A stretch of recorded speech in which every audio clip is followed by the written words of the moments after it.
Y'all ready for this? Runaway. There comes the time in which you have to follow the script. Here we go. I don't dare think what I fear in time and break up the pain. It's just bragging to do this just tonight now. My inner me is needing a change, far from being insane. I will do what pleases me. For once in your life, be real. These are the words that it says. What's that it said? I long to be free again. I just wanna be free. Now I'm waiting for you. Why do you stay? One time. I don't know from where this feeling grows. Am I bound to leave? What's between each other? I don't care about what the world may say. That's the way it goes. And I want to run away. If I wanna go, I will go. No way.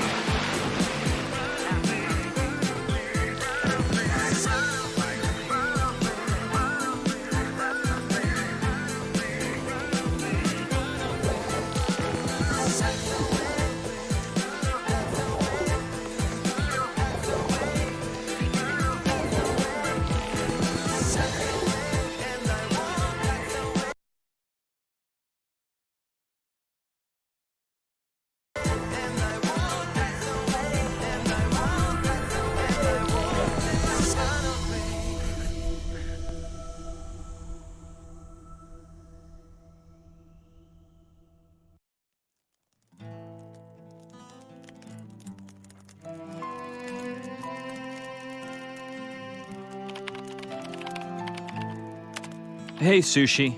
Are you there? Hey, Brian. How's it going?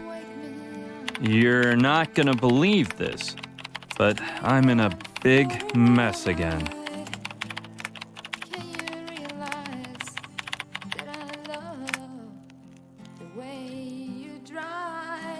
LOL. This is serious, Sushi. I need help.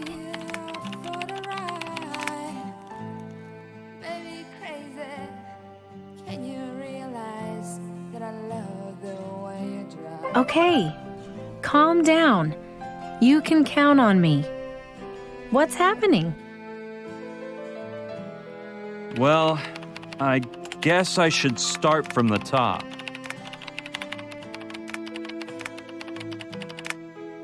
Here's what happened. A few days ago, Gina and I were on vacation in Hawaii.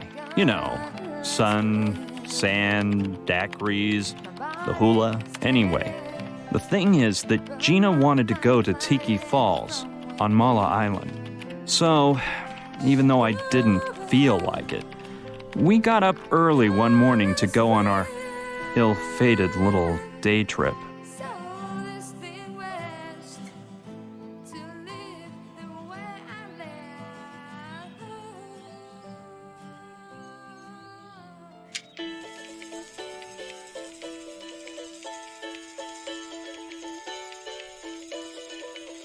Brian, the alarm clock.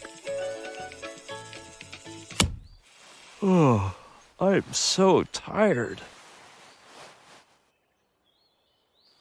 Come on, man. I bet we're gonna have an amazing time.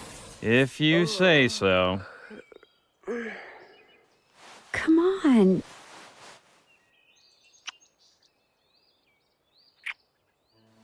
It'll be awesome. Come on, don't tell me you've never dreamed of seeing the waterfalls and the Tiki Temple. Platypus tours, huh? Couldn't you find a more upscale agency? I called a few others, but they all told me their flights to Mala Island were temporarily canceled for some reason. That's weird. Oh, don't be such a worrywart. A really kind old man at Platypus told me there was no problem. We better get moving. The pilot is expecting us on the beach at 8 o'clock sharp.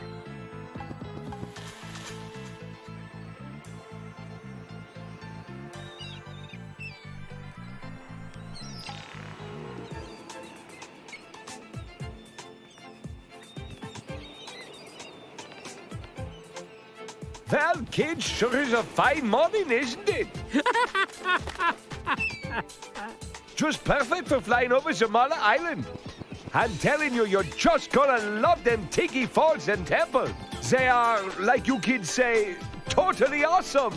Don't take this the wrong way, sir, but aren't you a bit age challenged to be flying a plane? Brian, don't you think that was a bit rude? Forgive him, Otto. I'm sure you're a first-class pilot. Don't worry, hotcakes. I'm used to dealing with smart Alex like him.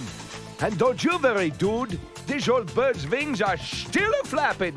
So, let's get a move on and fly over to Mala Island. I can't wait to get there. Brian, cheer up that grumpy face and stop worrying. Okay. By the way, Otto, that hydroplane doesn't look like it's compliant with Hawaiian transportation safety standards. Oh, I assure you, there's no reason to fret. This sweet purring machine will keep you safer than Air Force One.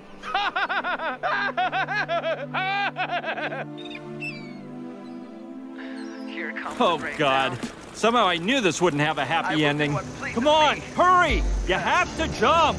There must be some other way. Are you sure Otto kicked the bucket? He's flown to bluer skies, no doubt about it. And there's only one parachute. So get the thing on, because I'm opening the door. Well, let's jump together. I am not leaving you here in a crashing plane.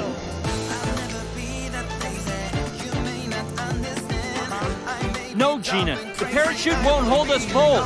I can manage to land this contraption, but it's silly for both of us to risk our lives. No, I'd never jump without you. Hurry up, Gina. We'll see each other on the ground soon. I promise. No, Brian.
Whoa.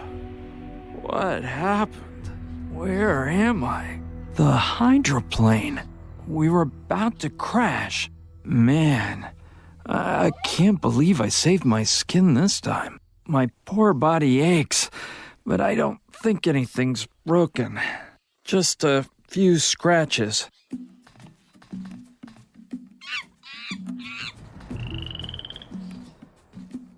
Ah! Otto! Where could he be?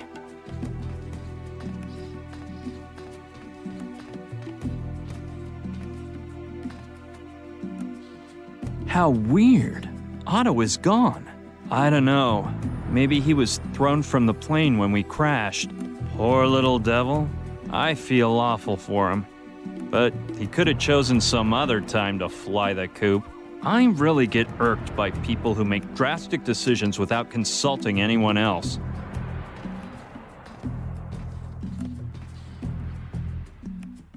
I seem to have crashed in quite a lush area. Well, the first thing I should do is find Gina. I saw from the plane that she was falling over a lake. I hope she didn't have any trouble swimming ashore to safety. She's probably searching for me, too. I'll be needing our backpacks before I set off to see where we've landed.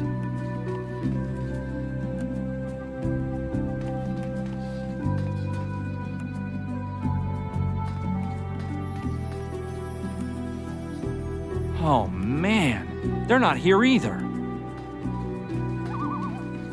Nothing. They vanished without a trace. What a bummer. They must have flown out when we crashed. Well, I'll just have to make do with what I have.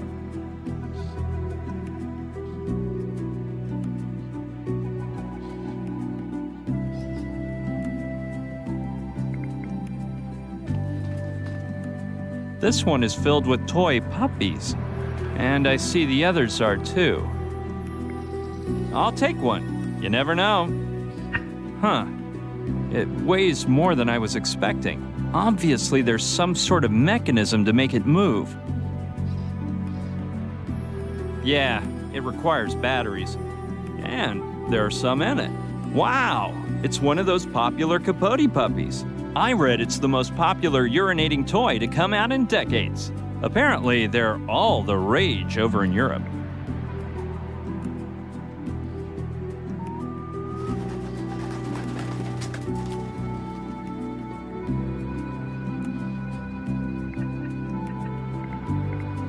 This thing near its tail looks like a screw cap. There must be a tank inside that can be filled with liquid to make Capote more lifelike.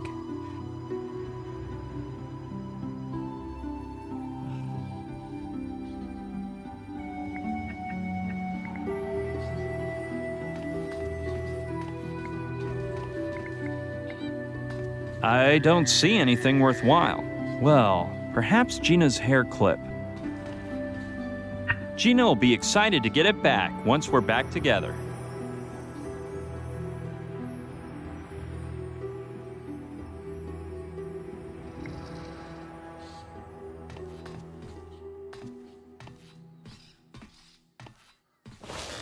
Anyway, I don't know much about planes, but this looks pretty banged up. Just some old binoculars and a pint of scotch. Seems as if Otto liked to travel well prepared.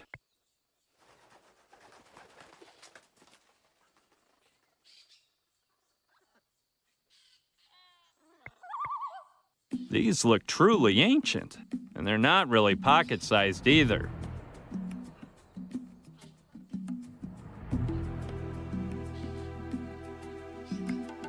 Jeez, they aren't exactly pocket-sized. However, they may be my ticket out of this jungle. Yeah, I know this is no time for a drink, but it may come in handy later. Let's see. Maps and flight plans. And what's that down there? A magnifying glass. I'm taking that. I might need to use it. Nah, I don't think it would do me any good. There's just a filthy old thermos inside. Wow! I got the front hatch of the plane open. It's just amazing how much I'm able to do without having a clue what I'm doing.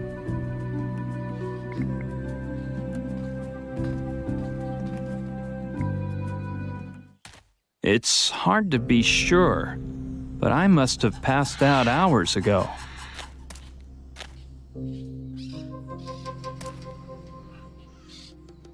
Amazing! It looks as if I'm in the middle of a jungle. I can't complain though. All these thick trees probably saved my life.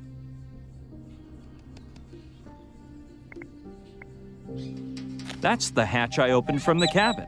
Let's check out what's inside.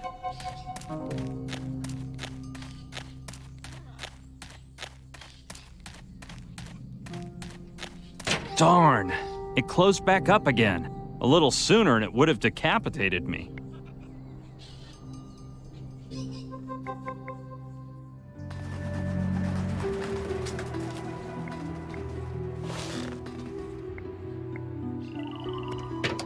Let's see whether the lever holds a little longer without moving. Good plan. Let's see if it's the right size. Perfect. With the lever blocked in place, there's no more worry about that hatch slamming shut.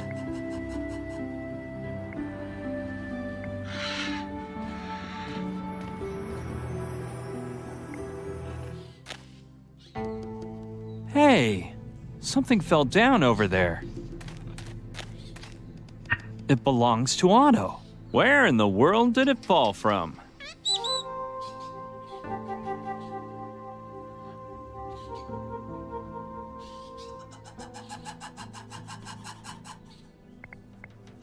It looks like it broke off when it hit that tree.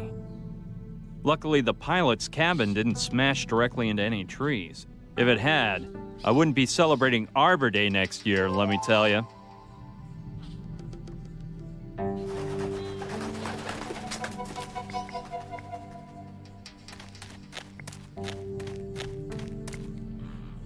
It's teetering between those two trees, but it might fall to the ground at any moment.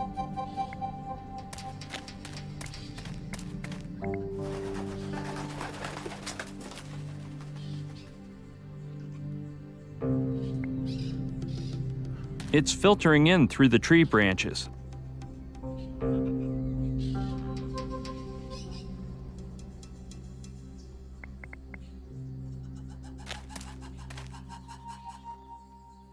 I think there's something up there, but I can't see it from here.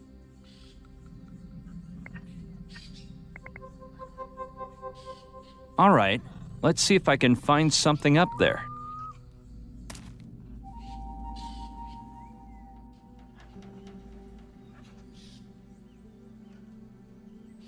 It looks like a bag. I'm not positive, but it might be Otto's. That would explain where his pilot's license dropped from. Well, as long as Otto doesn't fall down onto me at some point. All right, now I won't have any trouble taking a look.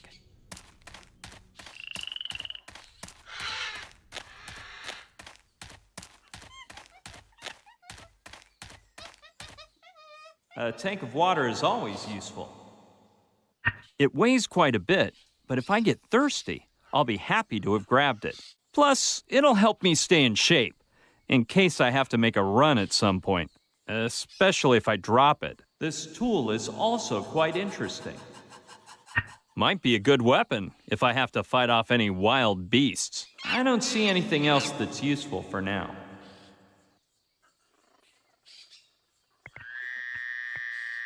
All right, I suppose that's what the tank was designed for. Ready.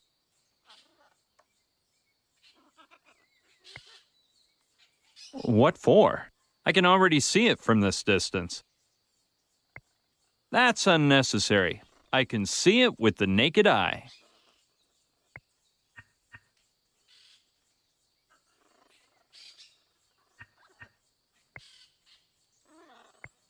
It's made out of some real durable iron. It'll be a handy weapon if I find myself needing to bang someone over the head.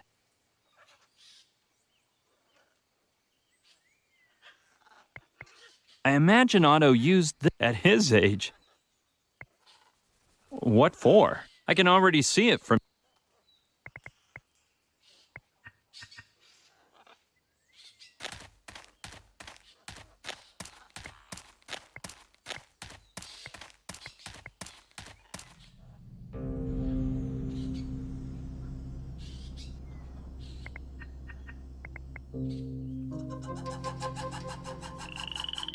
Hey, that's not a bad idea. If I guide it through the magnifying glass, the sun will be turned into a super strong beam of light. But in order to be of any use, I'd have to aim the magnifying glass at something. And I don't see how I'd do that right now.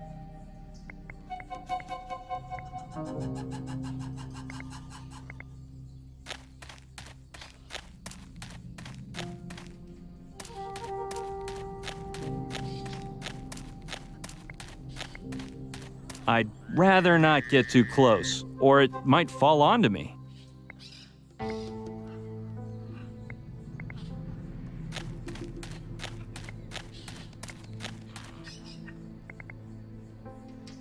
That makes no sense.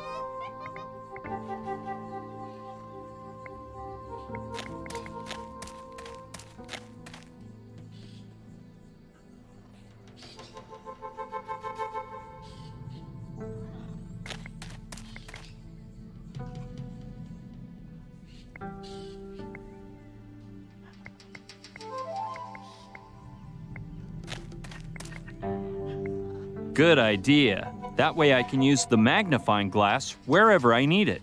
The hard part will be fitting the handle in, so let's cross our fingers. There we go. I made it as long as I could.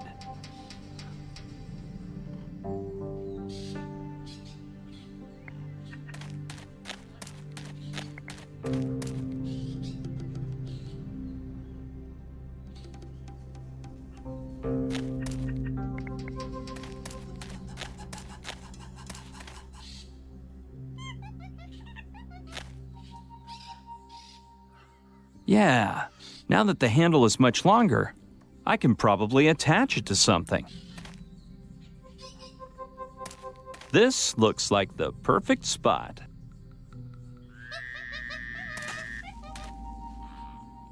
Ta-da! The beam converges through the lens and turns into a high-powered light beam.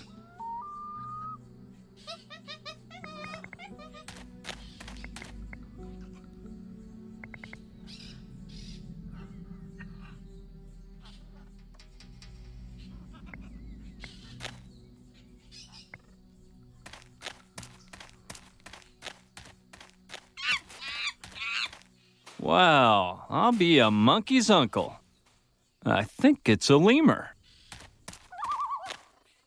Now, isn't that something special? It's getting more sparse up ahead. There are fewer trees and it looks like the jungle is ending. The bad part is over here.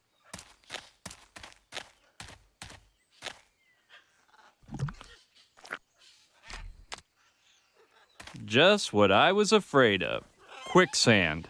I'll have to be extremely careful. There's something in there. Why, it's Otto's goggles. How in the devil did they get here? I refuse to believe that. No, I can't believe Otto ended up at the bottom of that sludge. Oh, the humanity. I don't think I can reach them. I'll cut a branch to get to them.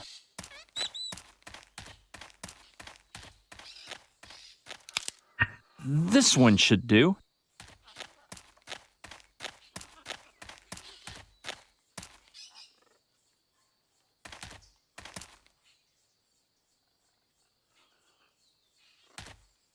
Luckily, the lens wasn't too stained by that muck. I think that if I can get up onto that ledge, I'll finally find a way out of this jungle. Holy smokes, what a drop! It must be thousands of feet down. I think climbing the ledge is a bit too dangerous. If I slip off to the left, I'll end up in the quicksand. And if I slip off to the right, I'll break my neck. I'll just have to find another way up there. It crosses over the quicksand. That's right where the lemur was when I got here. What a huge boulder! That's not a bad idea. From the top of the rock, I could reach that fallen tree and use it as a bridge to avoid the quicksand.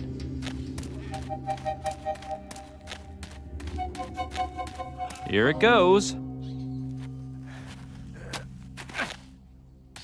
Rock's too slippery. I can't. Okay, let's take a peek in there again.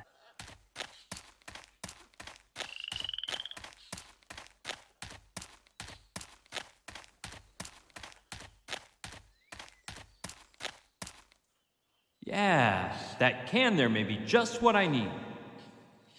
It's anti-slippage spray, and it looks like the can is almost full. I don't see anything else that's useful for now.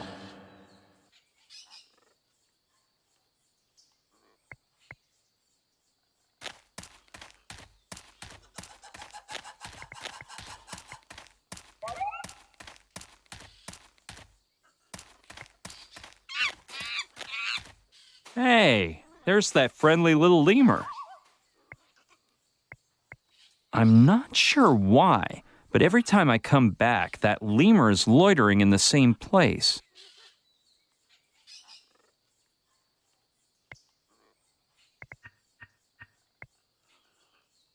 Good plan. Maybe that'll make it less slippery.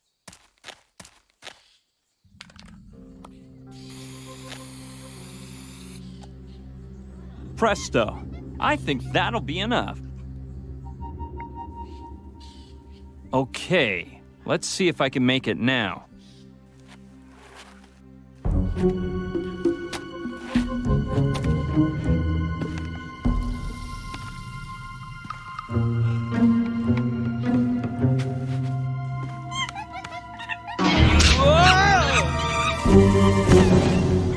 Darn that lemur from... Looks like we've got ourselves a mischievous little lemur.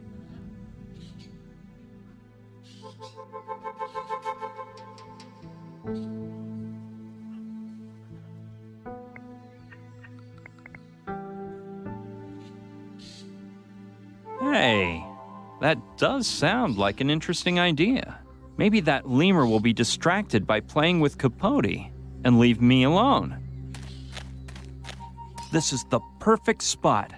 I can hide behind the rock, and while the lemur is scampering amid the trees, it won't see me putting Capote in place. I don't want him to think Capote's a trap. Ready. I'll hide behind here.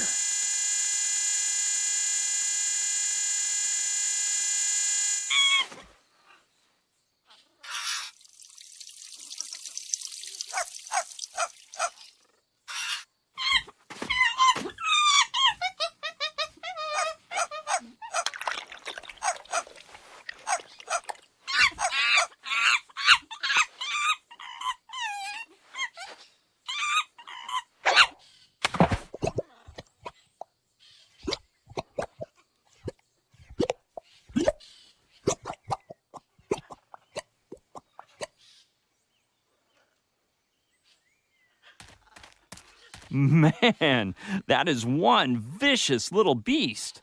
It's not going to be easy to fool him.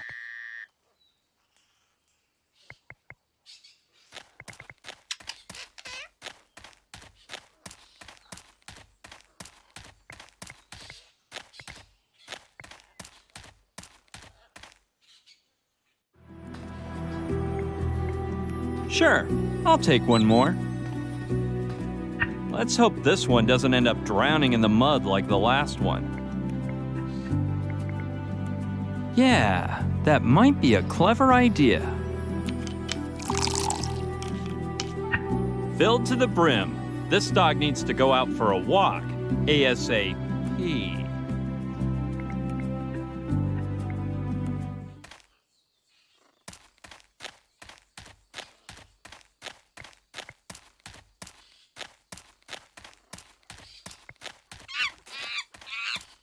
That conniving little lemur again. Hey, you filthy monkey! If I get my hands on you, you're gonna regret it.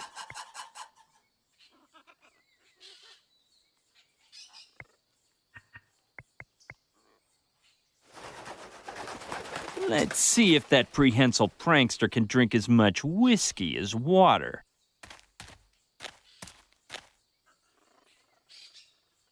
Ready. I'll hide behind here.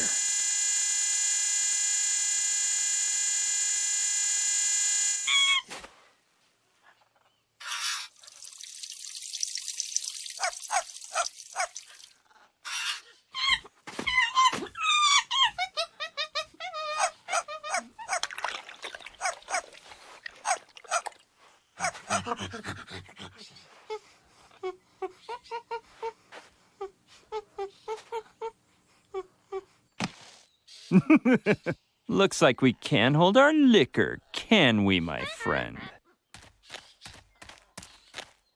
Time to get what's coming to you, it seems. He's out like a light. Well, I'm not gonna hurt him. And they say you should keep your enemies as close as you can. And Capote's coming too, of course. Good little puppy, Capote. You've been very obedient.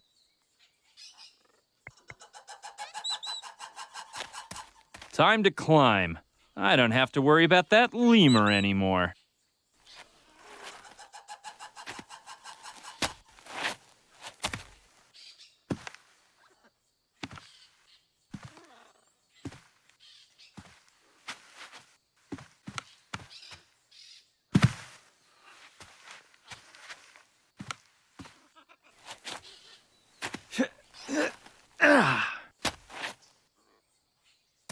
Finally, I made it up.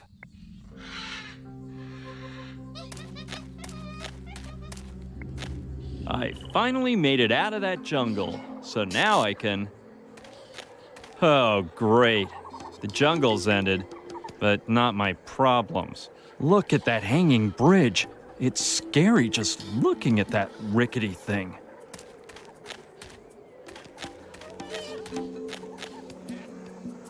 That is one deep gorge. It'll be impossible to climb down. If I fall, death will be pretty inevitable. The fun part will be the ascent with the full kit. Halo, wings, harp, and a white gown. Just what I was afraid of. The only way out is to cross that bridge.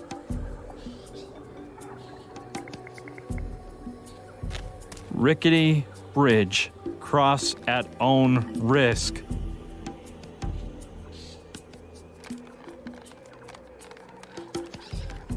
After reading that sign, I wouldn't cross it if I were on a reality TV show.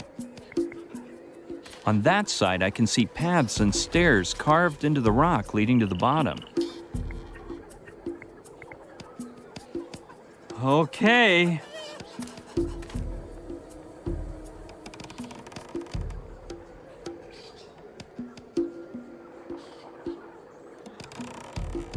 You can obviously get to the bottom from the other side. The bad thing is, the only way over is to cross the bridge.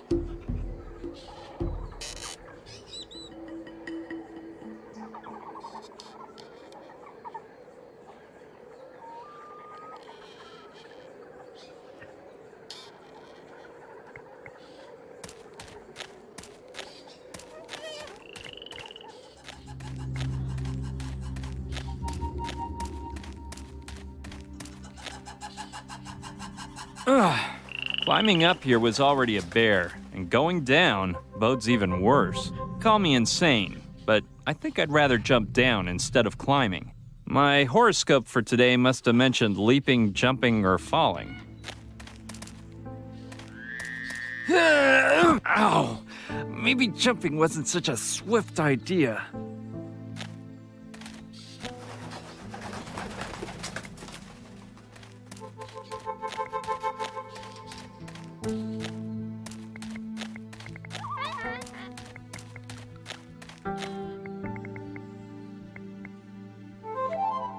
Sure, and while you're at it, you might swing through the treetops on a vine, too. I'll start rehearsing my call of the jungle. Yeah, maybe the lemur could climb up there. But I'd rather not take the risk of letting it loose and having it make fun of me again.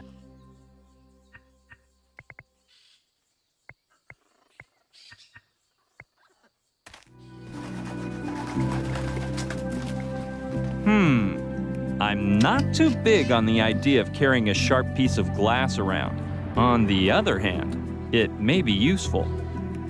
I'll have to be careful not to get cut.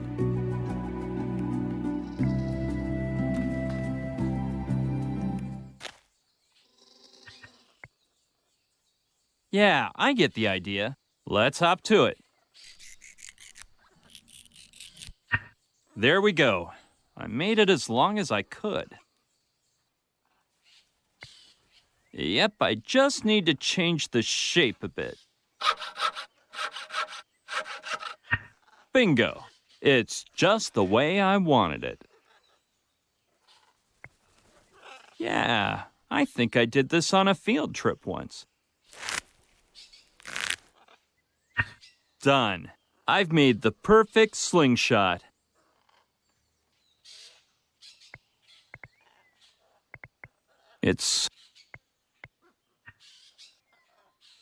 Yeah, let's see how good my aim is. I wonder if I can knock the bag down. This rock should work.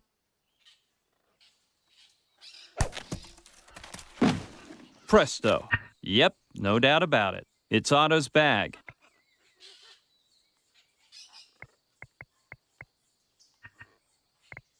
All right, I'll take a little peek. This key could come in handy. I think I know what lock it opens. The problem is that it's split in two. It must have broken when the bag fell from the treetop.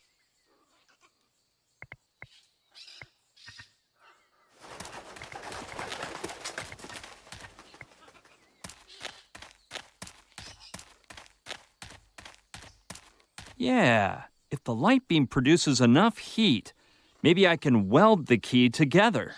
Let's try it out.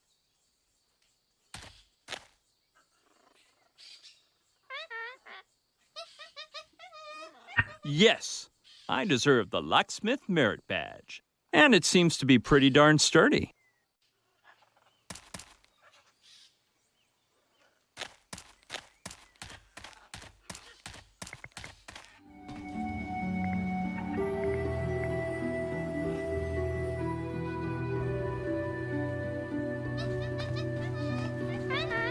Let's try it.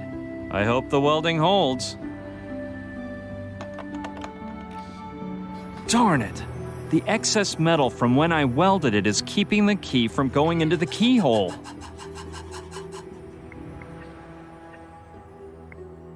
Yes, that should help remove the excess metal. Let's be careful. You might bust the key again. Presto! It should work now.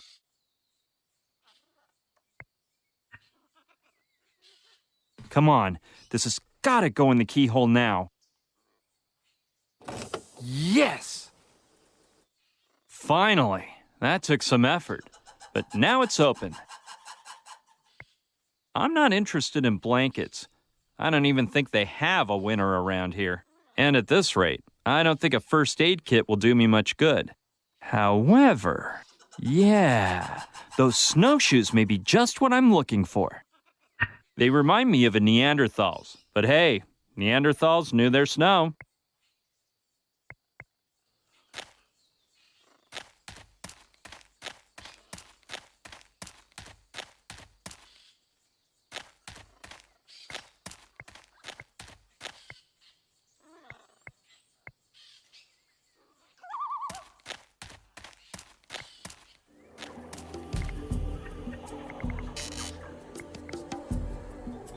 Yeah, that's the idea I thought of when I found them in the hydroplane compartment.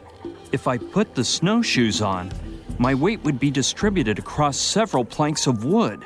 It sounds crazy, but I have to try it. And not only that, but I should get rid of all my extra weight too. I'm gonna hide all the stuff I don't really need. This has to go, and this too. I'm taking the lemur with me. If I leave him here, he might shake the bridge just for laughs, or something worse. Darn that lemur. He must have woken up, and the first thing he did was polish off the whiskey. Okay, that should be enough. I really do feel quite a bit lighter now. Well, here we go. It's been nice knowing you, world.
Well, at least the worst part is over.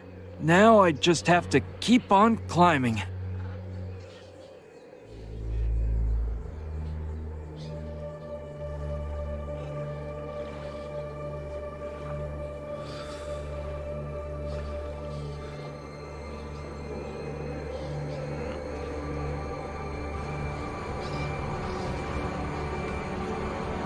Wait. What is this doing on a lost island?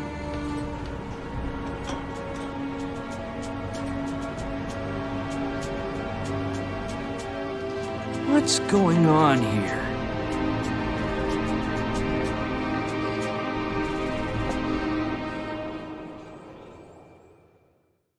What was it? Nothing more and nothing less than a military camp.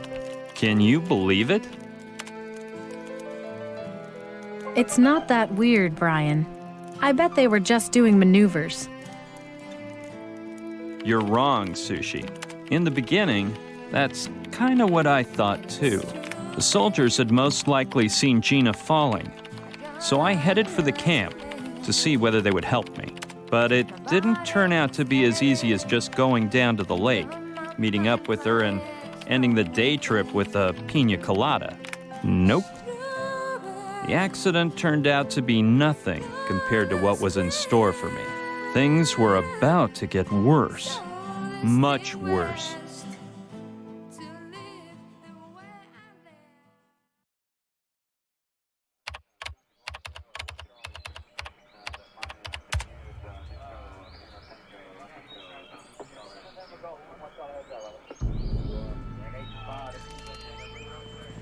Well, here I am at last.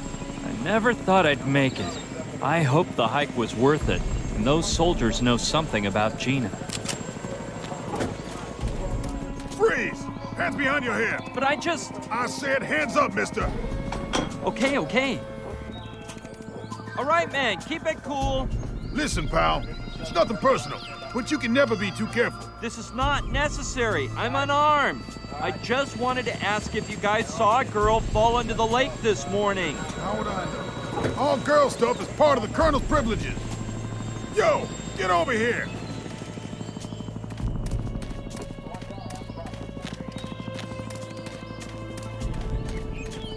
Could I speak with the Colonel then? I don't know why I should help you, dude, but you caught me in a good mood.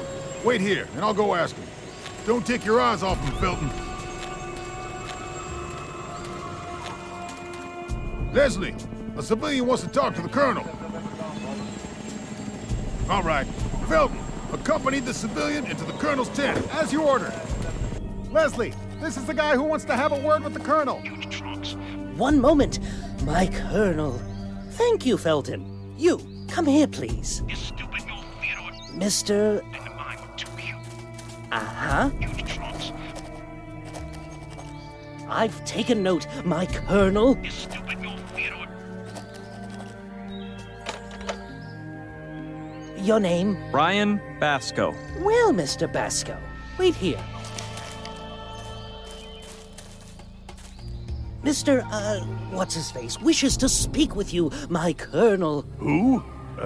Tell him I'm asleep, flower pot. But he can hear you speaking right now, my Colonel. I must be speaking in my sleep, flower pot.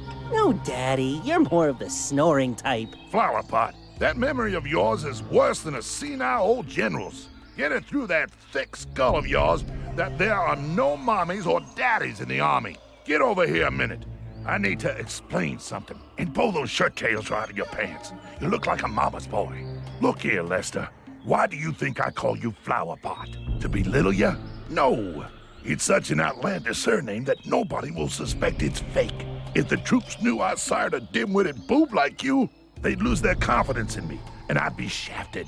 You get it, son? Looks like Leslie writes down all the orders he gets from his dad in here. What surprises me most, though, is that his writing resembles mine so much. Why the heck not? My writing is so similar to Leslie's that I could get him to believe he wrote it himself, following his father's orders. If I do it carefully, nobody will see me. What should I put?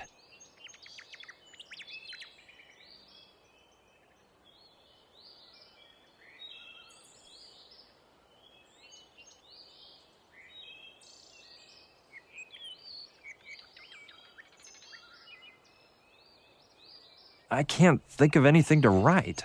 I'm sorry, Daddy. I mean, my Colonel. Oh, by the way, The satellite has located that shipment of cigars you were being sent from Cuba, my colonel. It's about time, Flower Pot. Coordinates? I didn't memorize them, my colonel, but I'll ask for them again right away. God damn it, Flower Pot. Aren't you using that planner I gave you for Christmas? Do it now, and send a couple of men to the area. I want those cigars brought to me, as of yesterday. Out of my sight, Flower Pot. You can come in, Mr. whatever you're called. Thanks.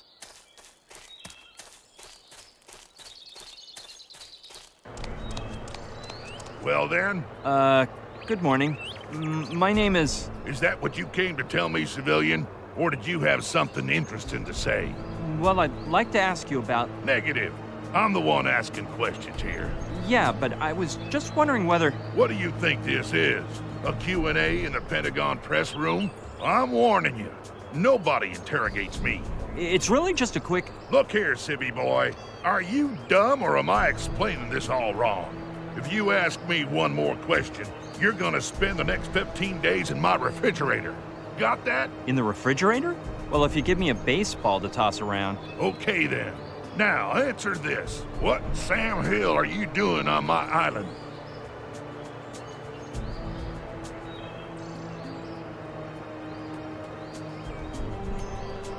A girlfriend of mine fell into the lake, and I think you guys rescued her. Negative, civilian. My men monitor every centimeter of Mala Island, and they ain't seen none of that. You sure that happened on this patch of land?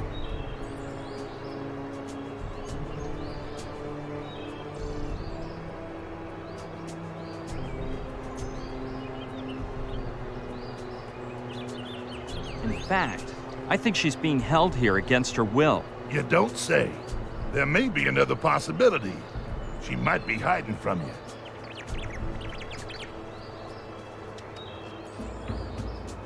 I mean, that's not what I meant. It's the...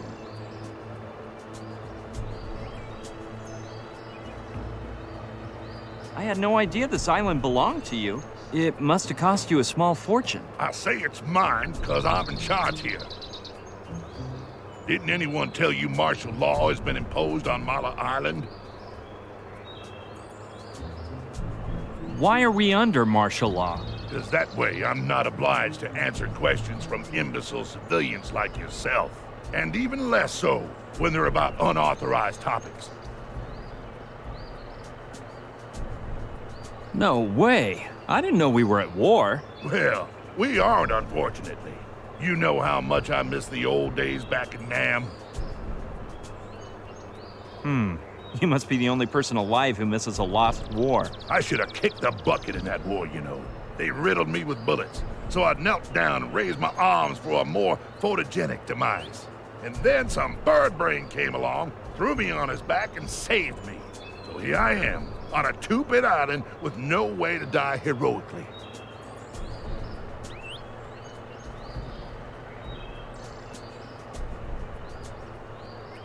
Quit complaining.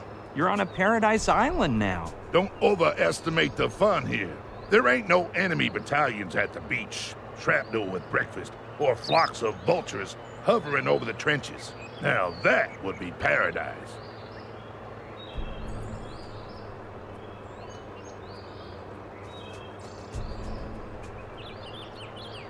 I see you're a man of action. Like any man with a sense of self-worth, civilian. Like the men of yesteryear, those soldiers who killed at gunpoint.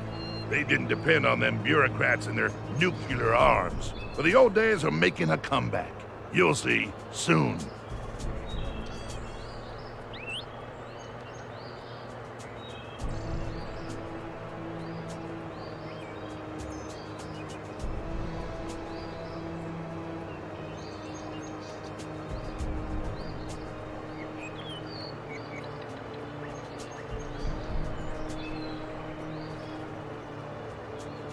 There have been others since Vietnam. You must have been in some later conflict. All of them. Even a few you ain't never heard of. Like that time the Reds put fluoride in the water supply to poison our minds. But none was as fun as Nam. Getting back to what I was saying, I can tell you're dying to explain why martial law has been declared. The reason has to do with a big, fat military secret. I wouldn't divulge it to a civilian, even if I was authorized. And definitely not to the likes of you. I couldn't care less about the martial law, but I'll tell you why I'm on Mala Island. I knew I could get you to sing in the end. Come on, fess up.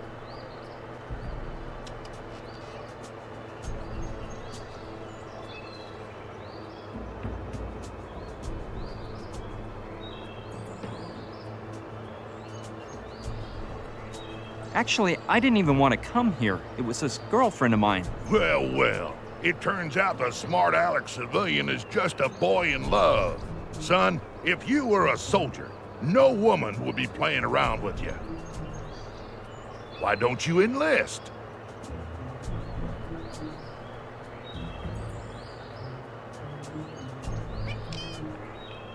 I can't picture myself in a uniform.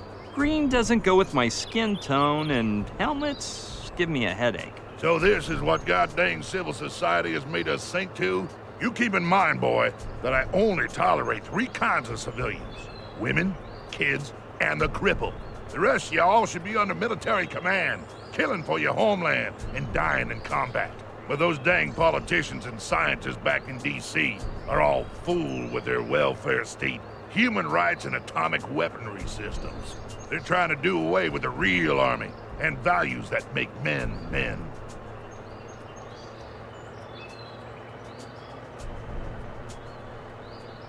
Man, that's not what I meant.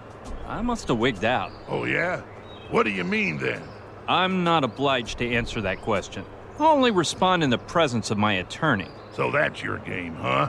Well, move your butt out of my tent, boy, and keep it still until the evacuation takes place. If only you could offer me a nice plush mattress to park it on with my girl. Don't you get smart with me, boy.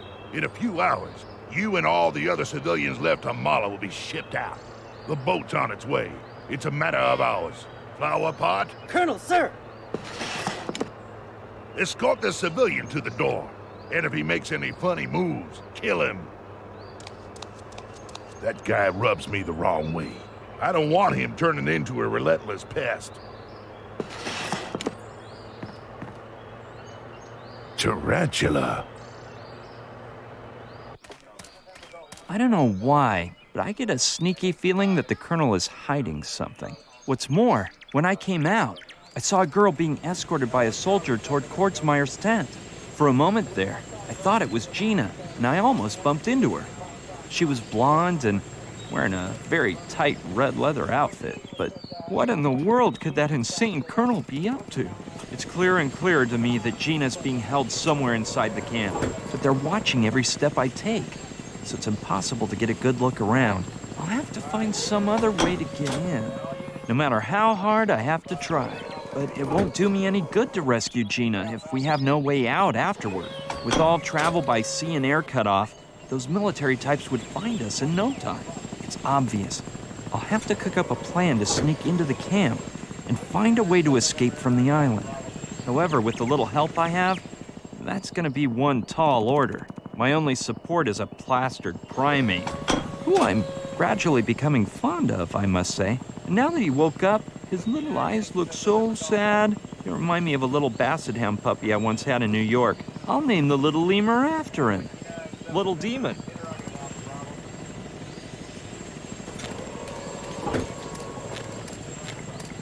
Tiki Falls. Enjoy your trip. Yeah, it's been a long time since I enjoyed something this much. I believe it's some sort of motion detector. And judging from those flashing lights, I'd say it's connected to the rest of the poles. I guess they activate an alarm when something passes between 2 of the poles. It's more impressive in real life than in the movies, especially since the ones in movies just blow up the actors, whereas this one could blow me up. What an awesome all-terrain vehicle. It must be 6 feet wide. I bet my right arm that Gina's inside those barracks somewhere.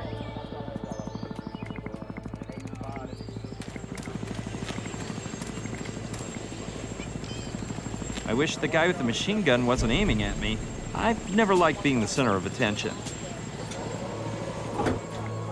He's a good fellow, but that whole military thing has inflated his ego.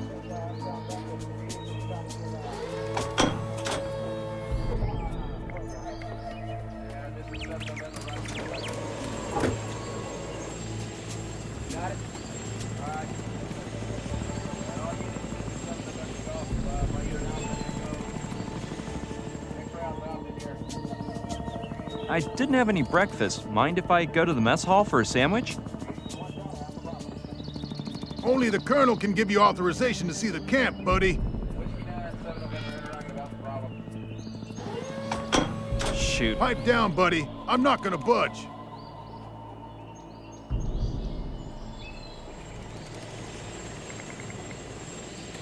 It seems like a bit much for this place. Where on earth do they think we're at? Pearl Harbor?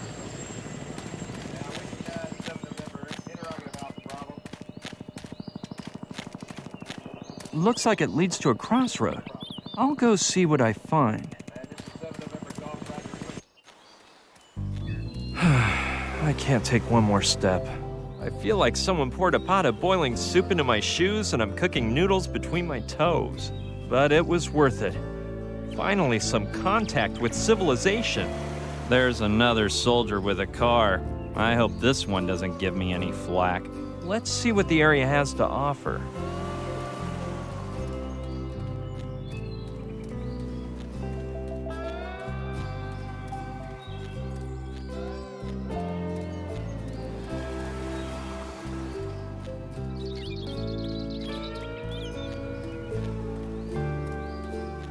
Eureka! A bar!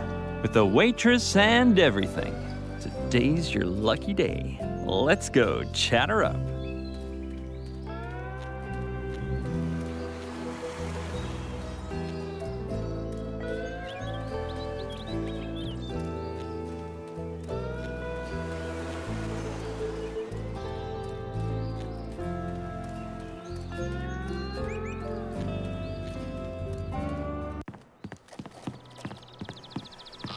Hi there.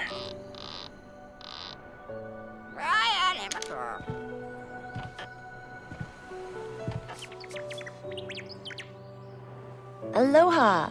Welcome to Luana Beach. Where did you come from? Well, if you mean my place of birth, I come from New York. I got to Mala Island just this morning and... You don't fool me. I haven't seen any boats or planes arrive in the last 3 days. The thing is, I landed on the other side of the island, in a biplane that looks worse than a World War II relic. Did you fly in with Otto? No way! You guys know each other? Yeah, we're old pals, and I adore his cool plane. I met my ex-boyfriend Charlie in it. Where is old Otto, by the way? I think he went to Kauai. Yeah, he left full speed ahead to deliver a shipment of Capote dogs. Oh, I love those little puppies, and they have such a cute name. Mine is Lokelani, stranger, which means heavenly rose. Nice to meet you, Lokelani. I'm Brian. Oh, crap. You have the same name as my moron of an ex-boyfriend. I thought his name was Charlie. No, that was a different boyfriend.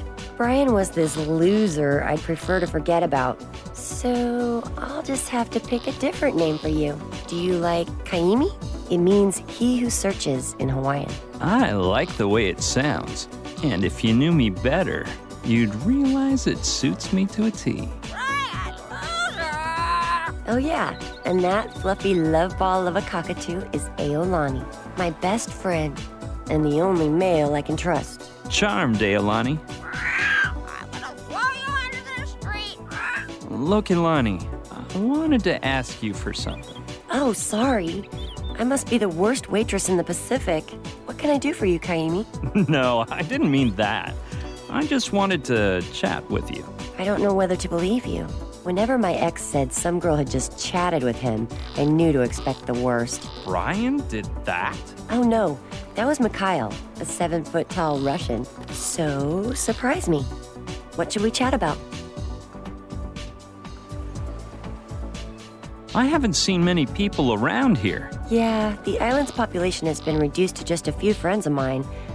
And this guy dressed like a monk who arrived last night. Plus me and the military guys, as you've observed.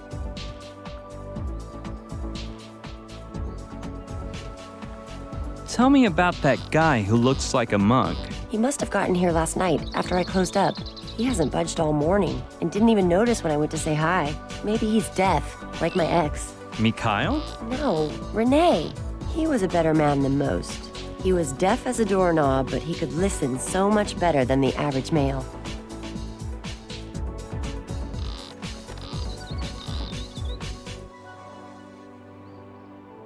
Why didn't they evacuate you and your friends? They let me stay a few days longer.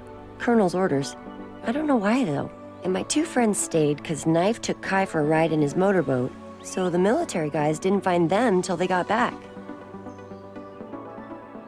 Talk to me about your friend Kai. The poor thing lost his leg to a shark, but he's still the best surfer Mala Island has ever seen. And he comes from a long line of amazing witch doctors. His grandfather, the last kahuna in the family saga, even had his own TV show.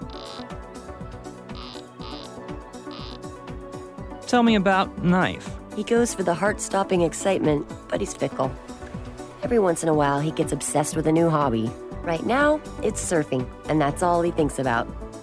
Lately, the waves around here have been smaller than in a kiddie pool, so he spends the day island hopping in his speedboat in search of killer waves.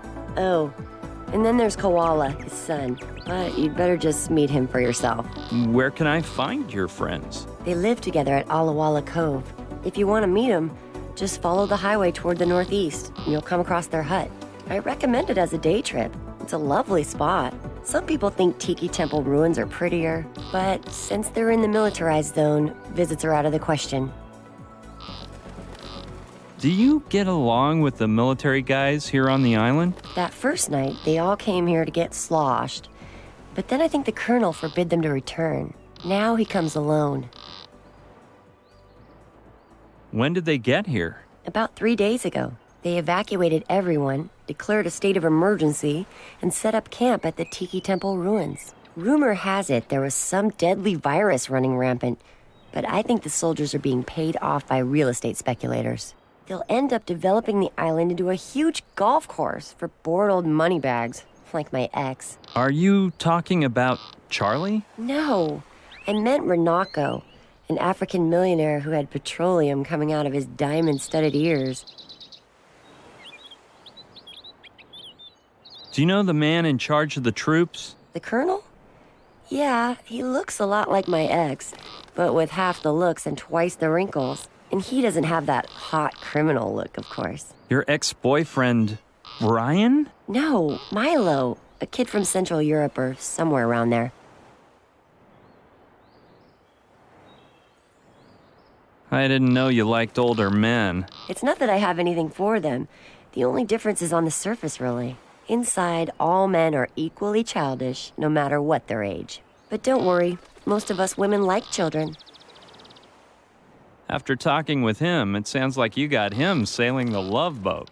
Love Boat? Well, he can batten down the hatches and lower his mast, because there's no way I'm riding his love vessel. Plus, I can't stand tobacco smoke, and last night he came here smoking this big fat stogie. It gave off a hideous stench. I don't like talking about that guy. Don't look at me. You're the one who brought him up. Military men bore me. I'm changing the subject. Well, my ex-boyfriend was a military thug, and he really made me laugh. Mikhail? No, Tiru, a hilarious sergeant from India.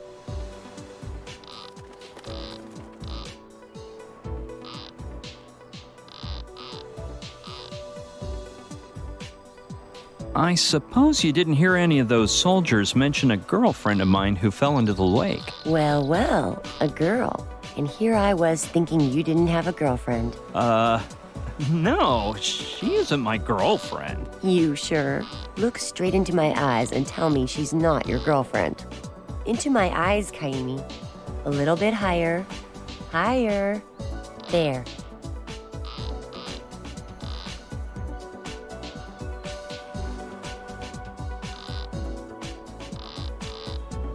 You're wrong.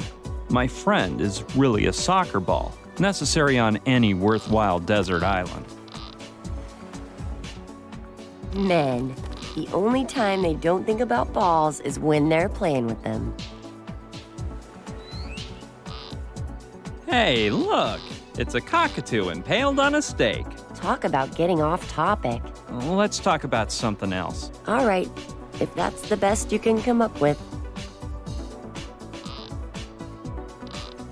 It doesn't seem like you have much work.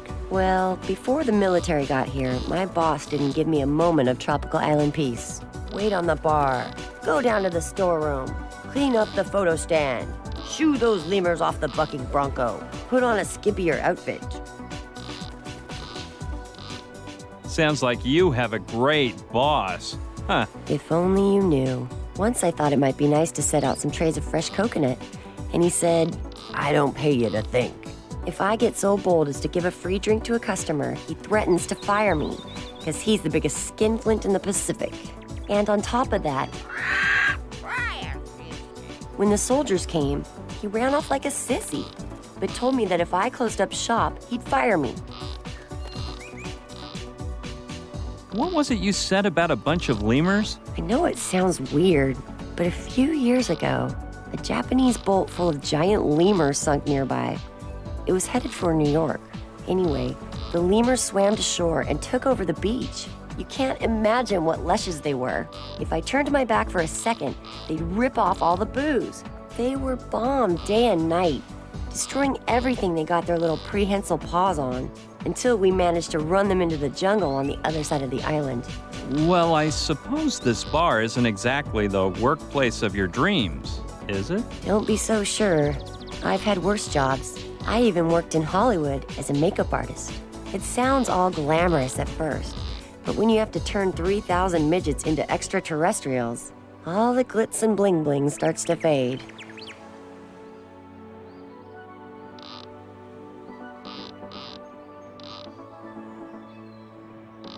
So, how did you manage to find work in Hollywood? You know, the same way everyone gets a break in the movie world. Maybe you should save it for another time. There may be minors reading this. What a dirty little mind you have. I got my break thanks to my mom, who was a makeup artist. She would take me to film shoots before I learned to walk. Oh, doing movie makeup must be a hard job. Not really. Maybe it used to be, but ever since they came out with Grease Paint Pro, you can make your grandma look like a star, as the slogan says. What is that Grease Paint Pro thing? It's the computer software we movie makeup artists use. You can scan a picture of the character you want to create, another of the person you're making over, and in a few seconds it gives you a range of makeup options, along with the list of the products you'll need, the features you should accentuate or cover up. To put it simply, it's a very expensive wonder program that only big production companies can afford.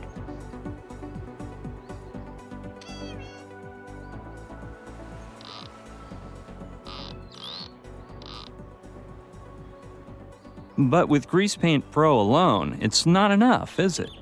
I bet it's useless without your talent. They're all essential. The computer, the talent, the scanner, the printer, and of course, the makeup products. I don't mean to brag, but I have them all. The great thing about having a computer geek as a boyfriend is that he can set up a home machine for you that's better than the ones most professionals use. I don't mean to butt into your business, but are you talking about Mikhail? No, Koji-san, this guy from Tokyo. What were we chatting about? All you men are the same. You're so busy looking at our cleavage, you can't pay attention to what we're saying. So it makes no difference. We can talk about whatever you wish. Did you work on any famous films? I wouldn't know. I never go to the movies. I mainly worked in horror movies until I met this director. We started going out, and he hired me to do 3 movies all at the same time. You don't say. I bet his name was Andy. Or maybe it was Larry. You're a really bad guesser. Anyway, his name was Peter. He made films in Australia, or did something down under. You don't look like a makeup artist. Or a waitress, for that matter. I'm not sure if I want to know what you see me as. I'm gonna take a stroll. See ya later on. See you around.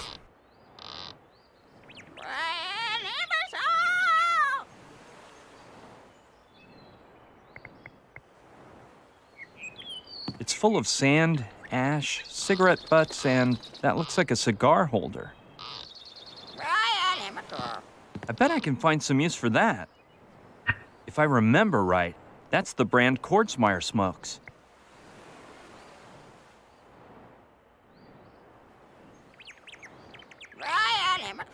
Sure, why not?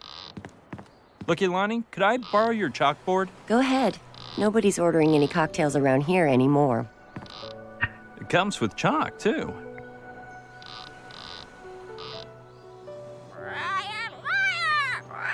Looks like quite a booze selection for a beachside drink shack. Yuck! Animal trophies have always given me the heebie-jeebies. Look, Ilani, I wanted to ask you for something. Oh, sorry. I must be the worst waitress in the Pacific. What can I do for you, Kaimi? No, I didn't mean that. I just wanted to chat with you.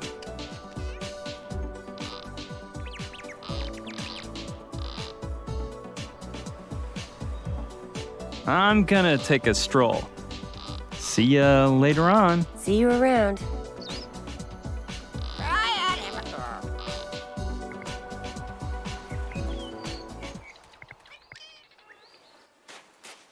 My goodness, the collateral damage of tourism. If you ask me, rodeos and, of course, bucking broncos are about as Hawaiian as koalas, just to give an example. It's not exactly in tip-top shape, but I guess it might pass a safety inspection, if the inspector survived, that is. No, it's such a wreck something might happen to me. Plus, it probably doesn't even work. That's the weight of the machinery that makes the bronco buck. Yeah. Or maybe something dangerous. What a mess!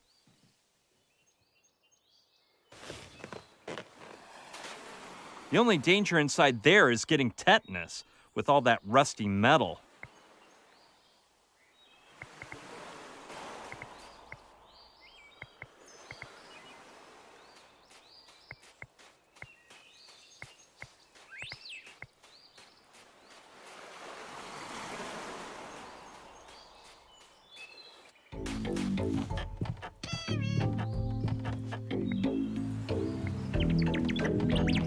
Hello, nice man. Hello? Yoo-hoo! Nothing. Either this guy's deaf or he's on a real trip. I hope he sees lots of planets on the way. Oh, look! He moves and everything. Did that mean yes? Hi, my name is Brian. Nice to meet you. I guess he can only nod to express the idea of yes. Man, how innovative. Do you know any other tricks? Wow, he can shake his head to say no, too. You didn't happen to see a girl fall out of the sky lately, did you?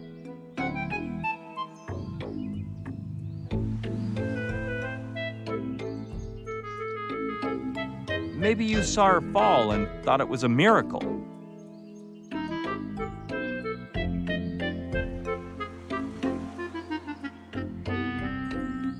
Maybe a monk isn't the person to ask about a woman, so I'll rephrase the question. Have you seen a man with no hair on his face fall out of the sky? I have a hunch you're not going to be much help, so I'll just drop the subject.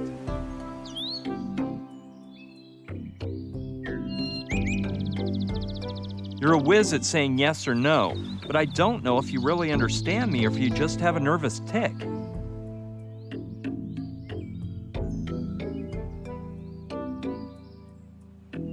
I think I've gotten a bit mixed up, so let's change the subject. We'll chat some other time, okay? Good luck, my friend. This guy may know something, but if he keeps talking that way, it'll be hard to discern the important part, besides the fact that, luckily, he isn't deaf.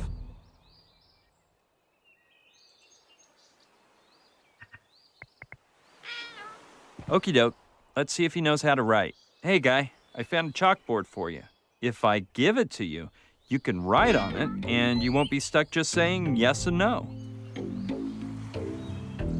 Do you mean yes, you'll still answer yes and no, or yes, you won't? It doesn't matter. Here, take it.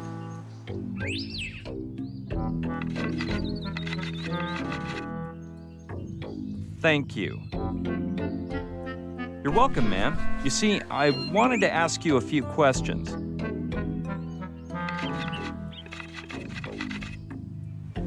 Get to the point. So, you're in a hurry now?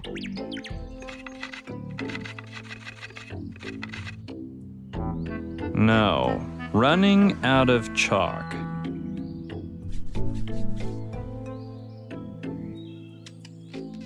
A girlfriend of mine fell into the lake. Are you sure you haven't seen her?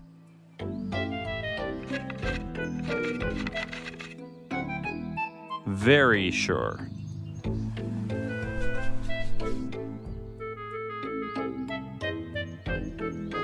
What are you doing here?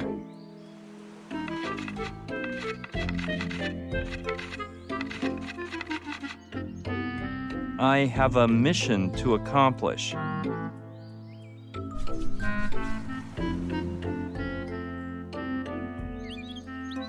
What kind of mission do you mean, if I may ask?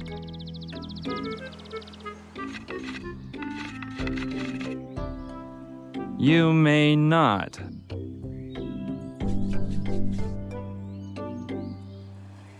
If you have a mission, then you're not a monk, you're a missionary.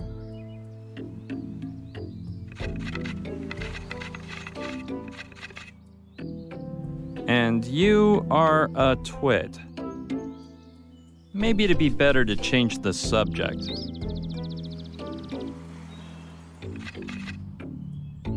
Okay. Are you mute or just pretending?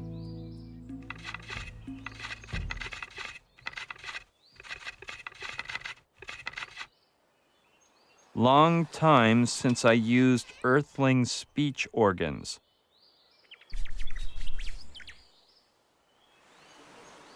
Earthling? Don't tell me you come from another planet.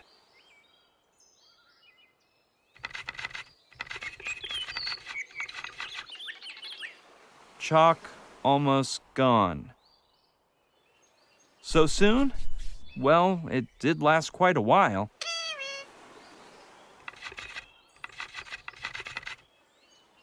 Low quality.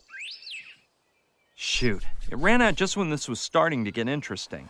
Anyway, man, if I find something else for you to write with, we'll continue this convo.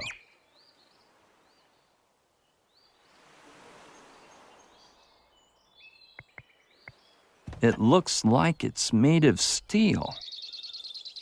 Okay, it could be handy.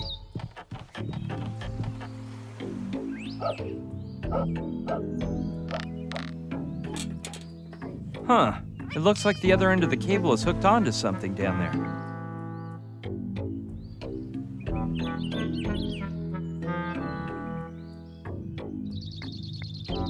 Sure, I'll take a glance under the shack. It's pretty dark. I'll get a little closer. I knew it! The cable is caught up in the roots of a palm tree. It must have been stuck here for ages, and I can't get it untied.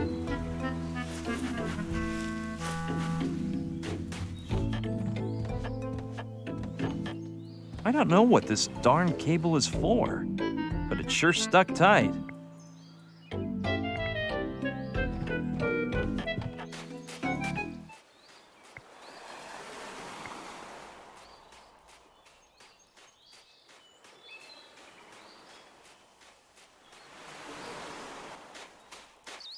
Ooh, it's one of those stands where you can get a souvenir photo taken. I always thought they were a little cheesy, though. I just don't get the humor. I was probably influenced by that dumb photo my mom had hanging on the living room wall, though. Me when I was 6 with a stupid grin and Donald Duck's body. I admit I do like the idea of the Aboriginal photographer.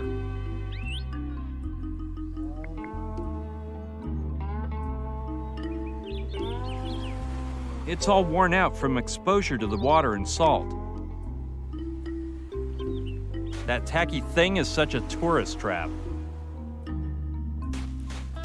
Ah, I've reached the heart of the beast. I mean, the place where you stick coins in and the photo pops out. Oh, the lights are turned off. That means the photo stand is either unplugged or, even worse, out of order. 1. Insert $5 token into slot. Bills not accepted. 2. Place heads in face holes. 3. Remain totally still while photograph is taken. 4. Surfing photo will pop out in less than 1 minute. That's where the coins are inserted. With that weird shape, though, I bet it works with tokens instead of regular coins. This is where the photos pop out, without a doubt.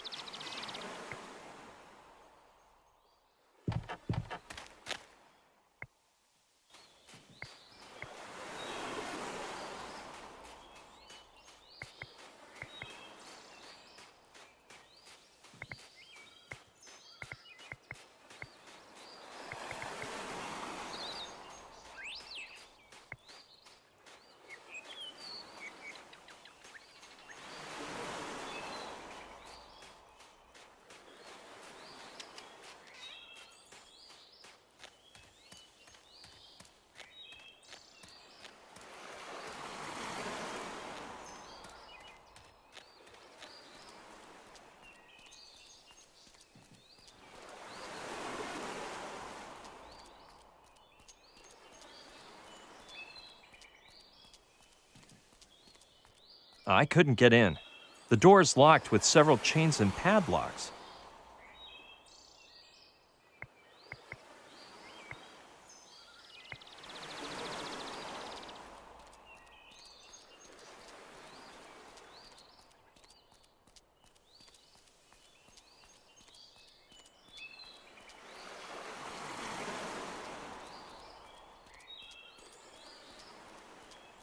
I can't go in. It's closed.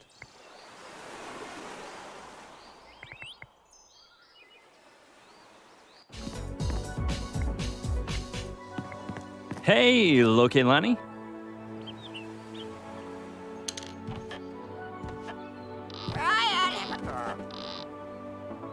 What's on your mind, Kaimi? What do you know about that photo stand over there? Oh, it's just another money pit for tourists that my boss set up.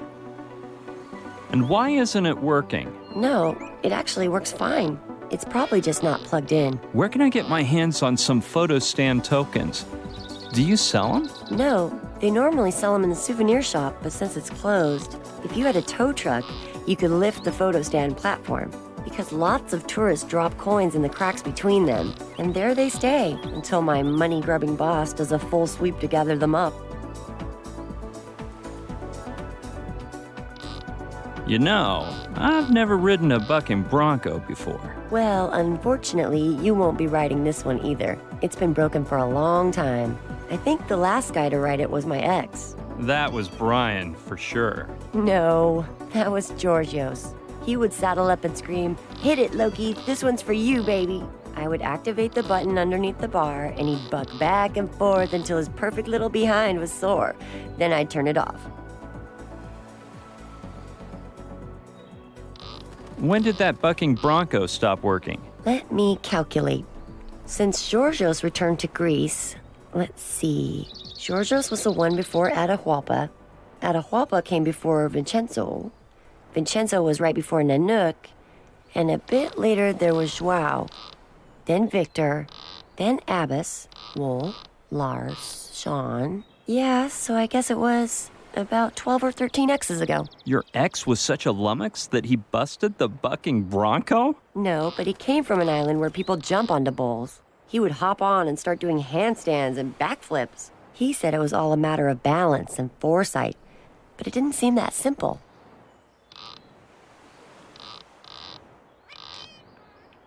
Could you lend me some more chalk? I'm sorry, but I don't have any more. That penny-pinching boss of mine steals them from the local public school, and he won't steal any more until the last piece is reduced to a speck of dust.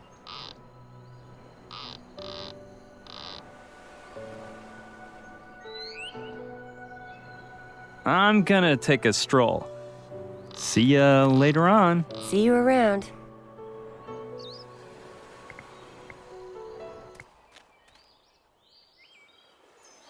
Yeah, I'll keep inspecting the island. I'll try to find that cove Lokilani told me about. Maybe her friends can help me out. Well, unless I'm lost, this must be them. And I'm willing to bet the guy with the surfboard is Knife. I'm gonna go check it out.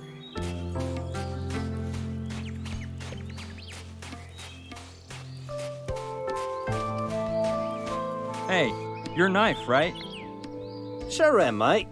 Have we met? Actually, I haven't, but I've heard about you. Gnarly, mate. My fame back at the University of California remains. I'm not surprised, though. After so many years trying to finish school, even the professors know me. No, Lokilani's the one who mentioned you. Lokilani's one hot babe, eh? She's like totally for my bones, mate. But don't tell Kai or he'll go aggro. Okay.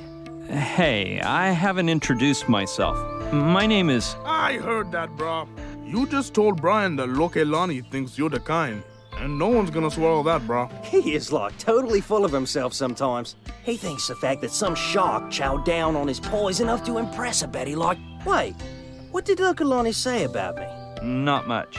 She just said you're crazy about surfing. How could I not? I was born in Byron Bay. Where? Byron Bay, in Australia, mate. The place with the bitchinest airs on the planet, buddy boy. Thing is, when I was a kid, I didn't like surfing. I was all into underwater diving.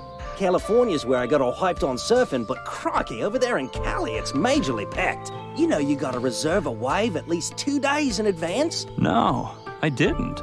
Hard to believe. I'm telling you, and don't think that means you get to ride it alone.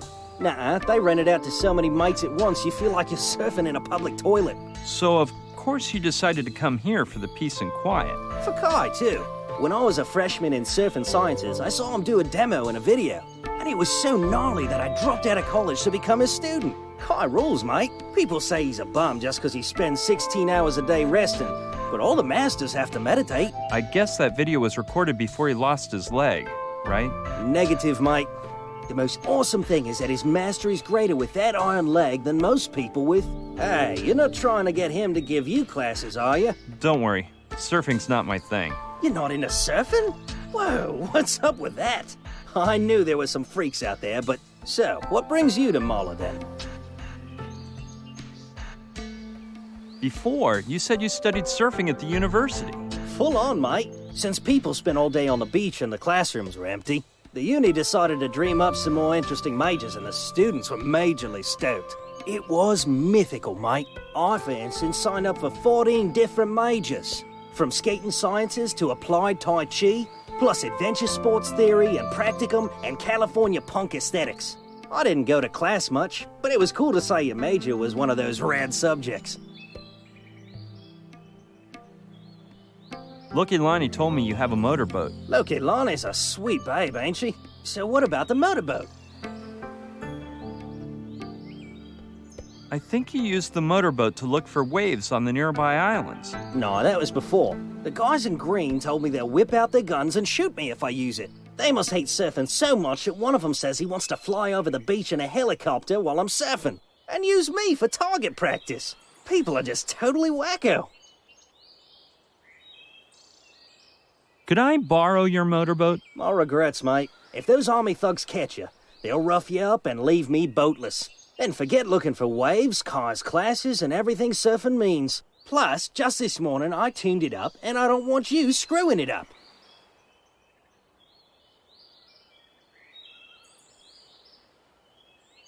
What does everything surfing means stand for, if I may ask? Mate, surfing is a philosophy of life. On the one hand, it forces you to let yourself get carried away by the currents of nature. And on the other, it makes you control the situation so you won't wipe out. To achieve that, which is the essence of surfing, you just need 2 things: balance and foresight. 3 days, mate. 3 days without riding a wave. Balance and... Hold on a minute, Knife. We'll talk later. All right, mate. You're in charge. Hey, do me a favor. Don't go into my hut, 'cause my kid's in there flipping out with a console I picked up while we were having breakfast at Lokilani's. And now that he's quiet for once, we better just leave him alone, in case he decides to come out and ruin this peaceful moment.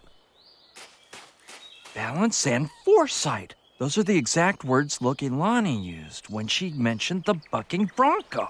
If I can convince him that he can practice surfing on it, then maybe he'll lend me his motorboat. The bad thing is that Lokelani says it hasn't been working for a long time. How's it hanging, Knife? Just what you see, Bri. What about you? How's it hanging?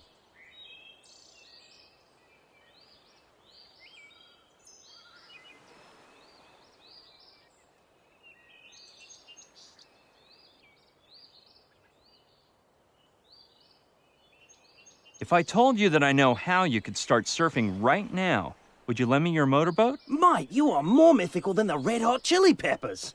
How can I do that? Well, it's not quite ready yet, but I'm working on it. Mate, you're killing me. I almost wiped out. But okay, if you give me a way to surf, I'll lend you my boat. It seems weird to me that you have a son. Koala? He is even weirder. I'm not sure whether he'll turn out to be a criminal or an artist.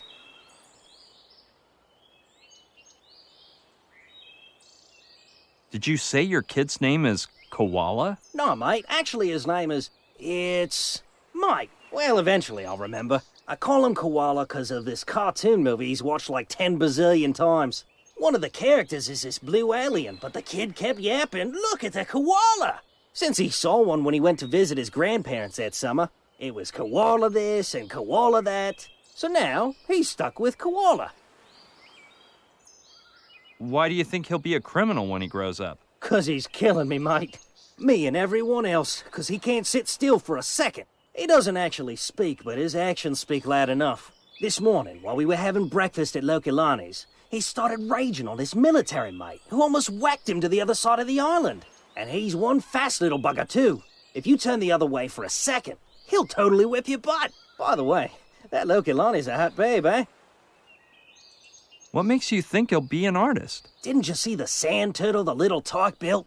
I'm like totally amazed at the way he works with his hands. He made it in like 2 seconds, mate, right before going out for breakfast. But ever since he got his hands on that console, he's locked himself in the house and it's goodbye, turtle.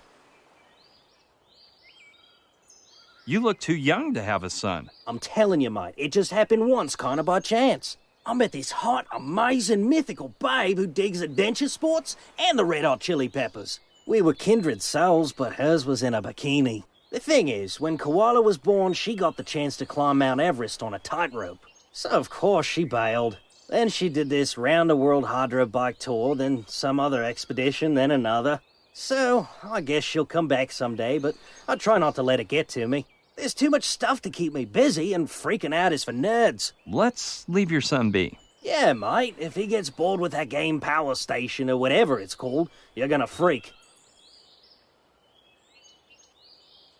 I'll just leave you alone here, Knife. Later, mate. Something happened before, and I just don't get it. While I was talking with Knife, Kai called me by my name, but I'd swear I'd never mentioned it. I'll go ask him about it.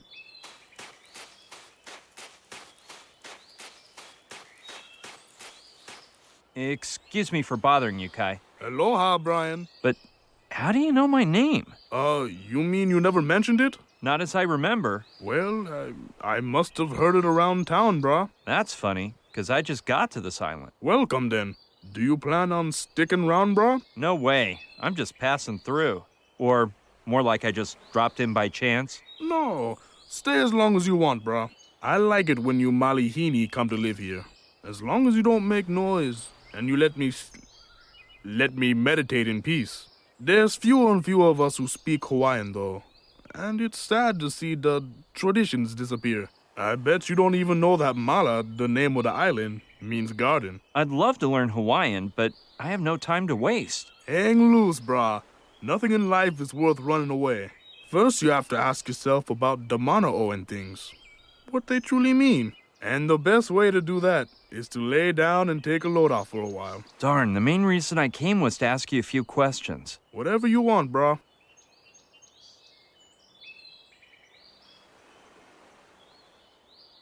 Do you know if there's any way into the military camp without being seen? Not a one, brah. Those soldiers are as wa'awa'iki as they seem. They set up around the Tiki Temple, and that place is practically impenetrable. I've heard you're a surfing hero, even though you're missing a leg. No big deal, brah. People who don't think exaggerate all the time. Lots of talking, lots of hurrying, and little meditating. People should spend more time lying in a hammock. Plus, if that shark hadn't gnawed my leg off, nobody would talk about me. It must be hard to live with a prosthetic leg. Maybe at first. Until you find someone missing the opposite leg who has the same taste in shoes as you. So just imagine, I'm saving a fortune. What a faux pas, that shark mess. Not as much as you think. Since then, I look at things from a much calmer perspective. And I appreciate certain things I wasn't interested in before. I got my parents' house back and moved into it. I took Knife in as a student to convey my knowledge to him, and I started to study my own island, its past, its animal life, its customs. But mainly it helped me discover my true calling, meditating. I'm curious about your peg leg. It's a leg made of flexible black metal, especially for athletes. But I don't think you can see it, brah. Knife's kid Koala stole it from me this morning. The little rugrat was playing with the sand, and I guess he used it as a shovel. Who knows where he hid it? Getting back to what we were discussing,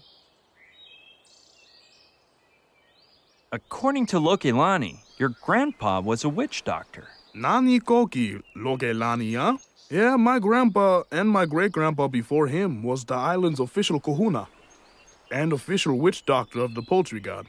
His specialty was bringing poultry shop chickens back to life.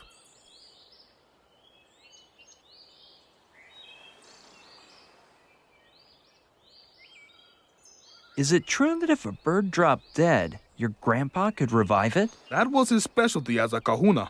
He was called Kini Papa Moa, which means something like King of the Sick Poultry.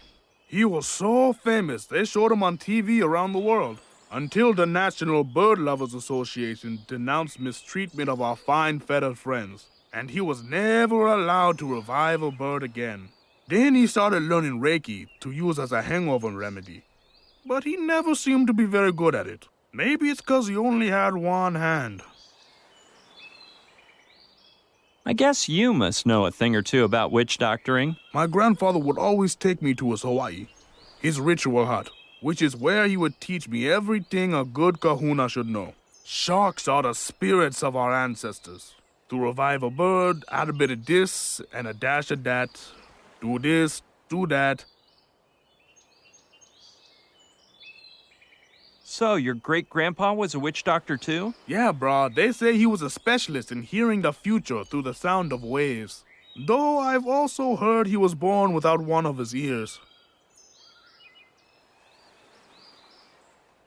What does Nani Koki mean, referring to Lokelani? Pretty much the same as Hilu Hilu. But Lokelani is much more than that. You gotta admit that Kio Kio has turned into one real huilau. I'm just saying that 'cause that nice fat manu she has, and that incredibly uli pair of pekekeu, get my mind to think of nothing but lele, lele, and more lele. I'm not sure, but that sounded a bit gross. Why? It's just that the girl has turned into a true pet fanatic, which is just 'cause of that big fat parrot she has. With that incredibly wide pair of wings that get my mind to think of nothing but flying, and more flying. What did you think I meant, bro? Me? Nothing. But I still don't know what it means if you say Lokelani is Nani Koki. Heck if I know. Oh yeah, I think it means the same thing as when Knife says she's a hot babe. Or something like that. Maybe we should talk about witch doctoring some other day. All right, bro. What does that word bra mean that you say so often? I wouldn't know how to translate it, bro. Hold on, maybe Knife knows. Listen, bro. What do you want, mate? Hey, how would you translate bra, bro? I don't know, mate. Think harder, bro. Hey, the one who speaks the Hawaiian lingo is you, mate. Yeah, but I want to know how to say bra in your language. No, mate, I don't know what bra means. You sure, bro? Don't go aggro on me, mate. I can't stand the way that bra's always saying mate all the time. Sorry, Brian. You're just gonna have to find out then. I'll just keep strolling around the island. Aloha kaua, Brian. I'm just gonna keep meditating for a while.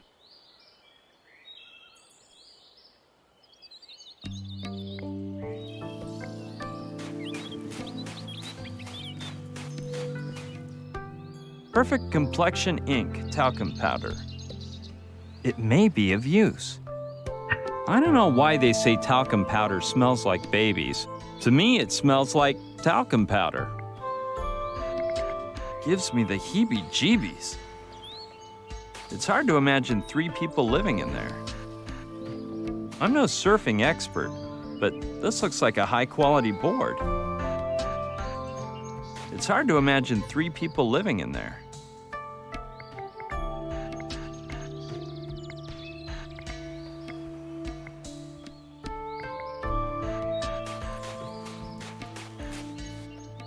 It must be left over from when Knife set up the sawhorse that the board is resting on. Sure, I doubt Knife would mind. It's a good rope. Seems strong. It's sad to think it'll wash away when the tide comes in. There's a cute little miniature-sized dock and a motorboat which, of course, must be the one that belongs to Knife. I'll go look.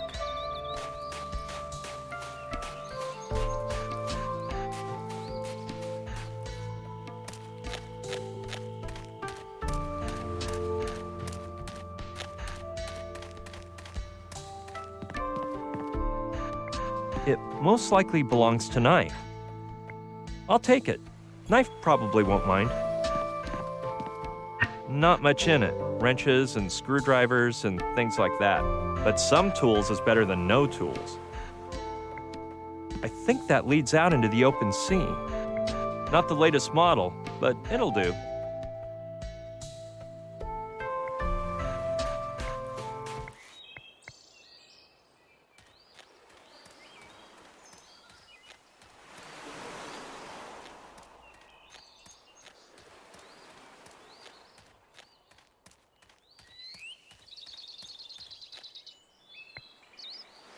I'm not very tempted by the idea of chit-chatting with more military types, but if I have no other choice...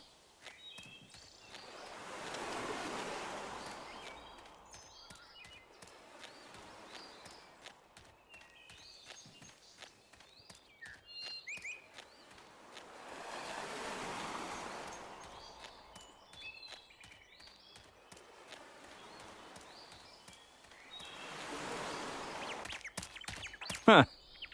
This guy's reading. I hope that good habit makes him act nicer than his cohorts.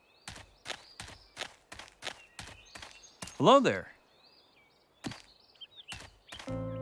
Marine Zachariah O'Connor, at your orders, sir. What do you mean, at my orders? Pardon my indiscretion, sir, but I know a superior officer when I see one, even if he's disguised in plain clothes, sir. Jeez, how funny. Why do you think that? Because you wear flashy colors to draw attention to yourself, sir. And that is precisely what nobody would expect of a soldier going incognito, sir. If you allow me to make a remark, I believe that was a very intelligent idea, sir. Well, if you say so. By the way, you could try not to yell when you're talking. Impossible, sir. I'm hard of hearing, and if I don't speak up, I run the risk of not knowing what the devil I'm saying, sir. Okay. Let's see. What do I say to him now? Soldier O'Connor. Sir, yes, sir. You didn't happen to see a girl dropping out of the sky today by any chance? No, sir. I always wear my ball cap this way, so I'm usually blind as a bat, sir. Why don't you wear a hat that lets you see? It's a lumberjack custom to protect our eyes, sir. Keeps the sawdust out on the one hand, and on the other, it keeps the bird doo-doo away when you climb a tree, sir. What in the good Lord's name can you do for your army if you're half deaf and blind as a bat? My main task is as a lookout, sir. I used to work as a lumberjack before enlisting, and there's no one in this regiment who can climb a tree as fast as me, sir. I'd like to see you climb a tree. With pleasure. But I need rope to do that, and I don't have any here, sir. So you climb trees to spy on people? When I see the colonel, I'll have you tried for treason. You are hilarious, sir. A deaf spy. Sir, high treason. Your lady friend must bust her gut with you, sir. My lady friend? I meant that girl disguised as a waitress, whose body I couldn't describe without making an indecent comment or two, sir. I'm sure that she's actually an MP with the mission to weed out soldiers who hit the booze too much, sir. Take me to the camp. Shoot, sir, I can. People would be surprised to see a civilian snooping around. Someone would recognize you and it would mess up your plans, sir. Well, whether I'm recognized or not is my problem. I know you're testing me, and I'll end up with my butt in jail if I fall into your trap. So I'm forced to say, no, sir. I was told that nobody would bug me if I came in with Soldier O'Connor. No, sir. Only Professor Pignon is authorized to enter the camp with me, sir. Who's Professor Pignon? I've never seen him, sir. I only know that when he gets here, I'm supposed to drive him to the camp and remain at his orders as long as he's on the island, sir. Ah, and I was given a photo. Look. Which one is he? The monobrow with the wart? No, sir. The old one is Professor James Simon. Good guy. He retired a year ago, more or less. So, Pignon is the young one. Gee, sir, you are sharp tack. I never would have guessed that in my life.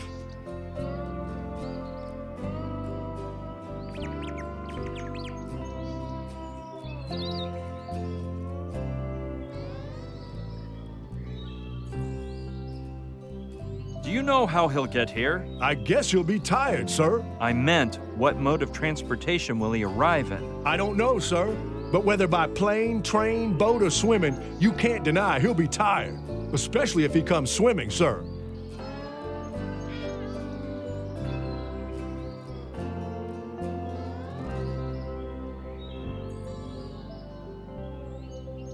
Have you considered I could have you drawn and quartered for giving away confidential info? You've got me between a rock and a hard place, sir. I'm damned if I lie, and I'm damned if I tell the truth. I'm just a foot soldier who can't compete with your devilish West Point logic, sir. Let's talk about something else. As you order, sir.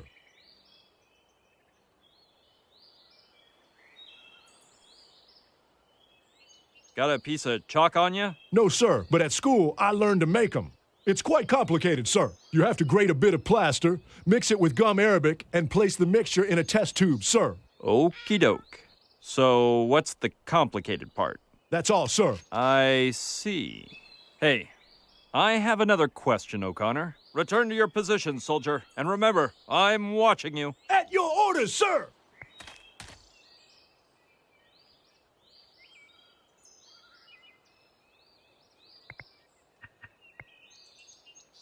Yes, that way he can climb up the trees and I can get rid of him.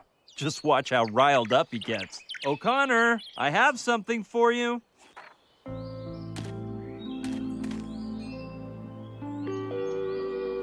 Sir, thank you, sir.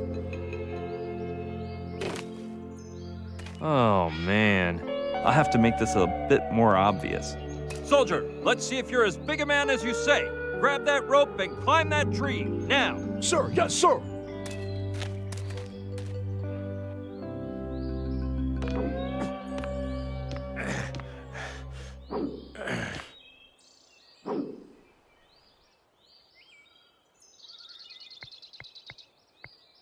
Yes, now is the time. I bet he won't notice. Mine. I sure hope O'Connor doesn't notice it's missing. It resembles the ones they have near the camp entrance, but in a convertible version. Quite practical if you're hungry and you find mosquitoes tasty.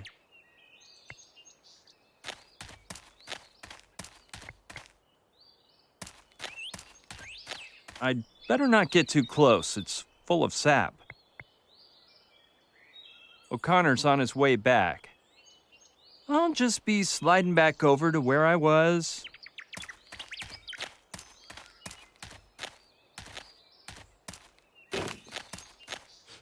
Done, sir. Well done, soldier. At ease. At your orders, sir.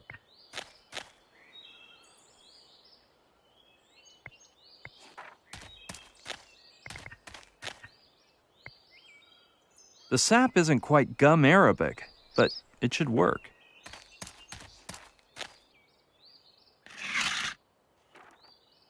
I hope the cap doesn't come off, or I can say goodbye to my pocket and everything in it.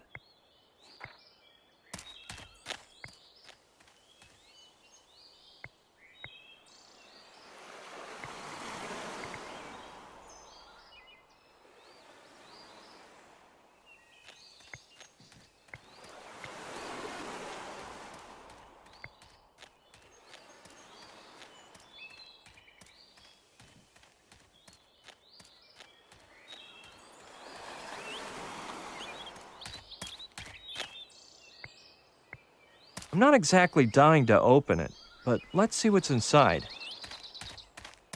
I hope it smells better inside than outside. Bags of trash, old newspapers. Ooh, this could be totally usable.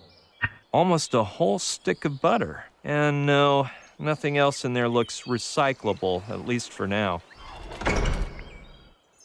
They must lead to the basement. Nothing more than impossible. Just by looking, I can see the wood is too thick.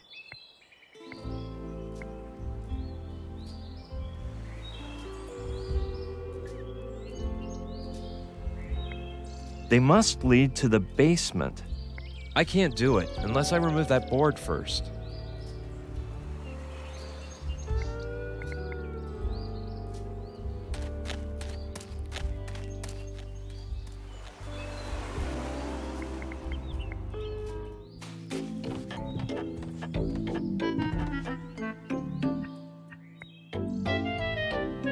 Yeah, maybe if I grease the knot, it'll come loose.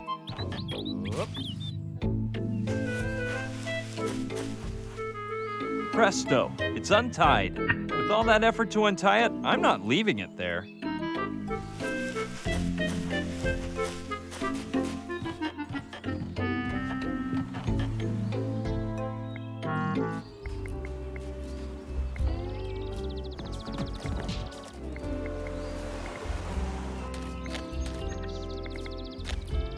Yeah, good idea. Done.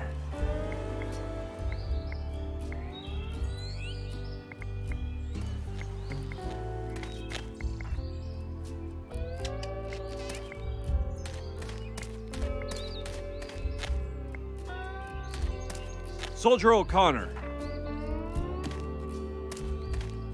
Sir, yes, sir. I need you to climb that tree again. I thought that my earlier demonstration would be sufficient, sir.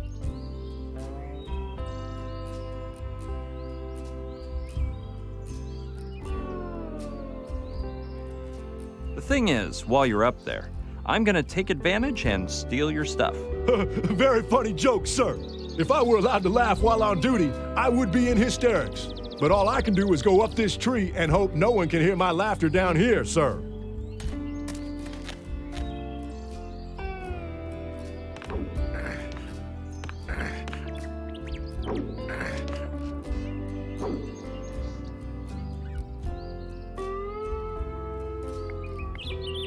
Now's my chance. It has all the power I need, and then some. I'll just use it for a sec, and he probably won't notice.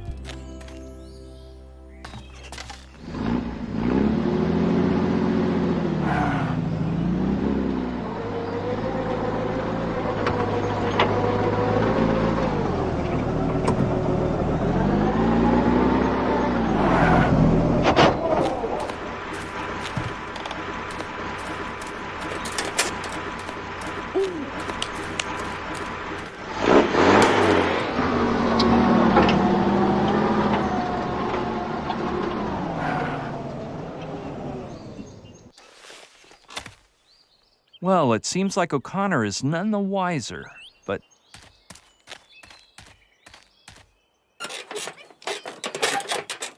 That way I'll tie up all my loose ends, 'cause you never know, I may use it again. Just in time, O'Connor's coming back. Better just fake it.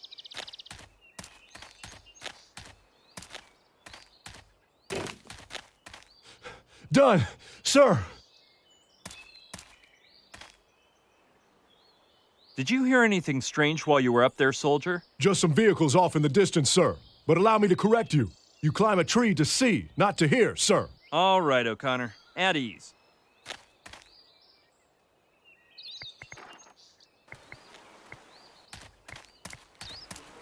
They don't look like they weigh too much.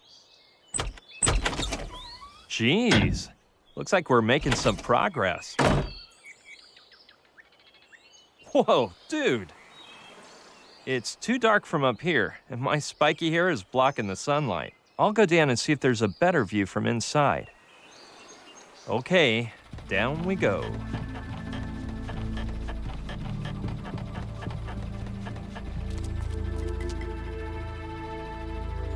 As expected, I can't see a thing, but I guess my eyes will slowly adjust.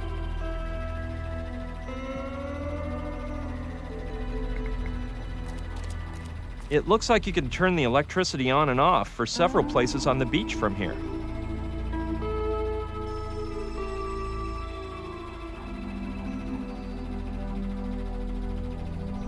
It controls the electrical current for several beachside locations.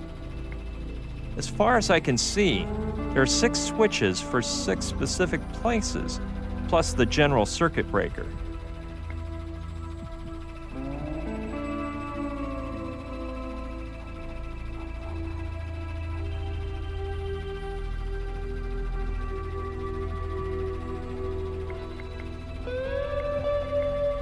That's the general switch for the whole circuit breaker. I don't know much about electricity, but I'd say these are fuses.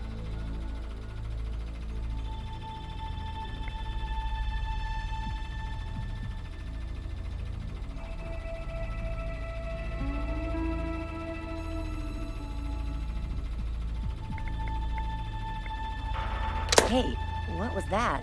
Are you messing with the circuit breaker, Kaimi? Yeah? Well, you better turn my electricity back on, because my fan stopped and it's a scorcher today.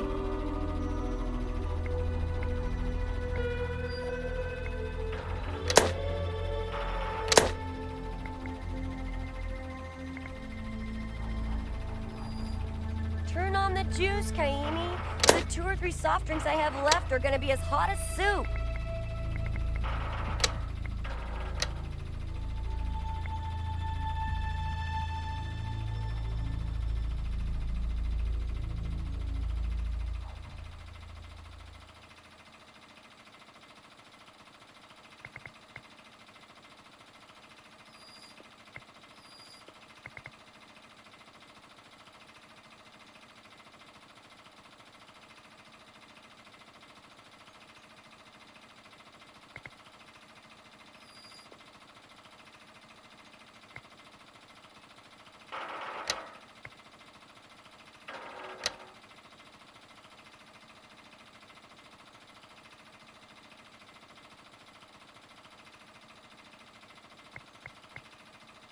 Well, it wouldn't be a basement if there were no boards leaning against the wall. It's like those trunks full of costumes you always find in attics, or old shoeboxes in garages, or mason jars with peaches and syrup in Granny's pantry. It's almost like a requirement, you know.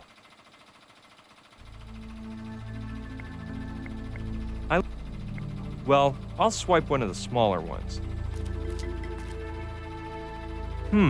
Looks like they've been ruined by moisture. I'll leave them here.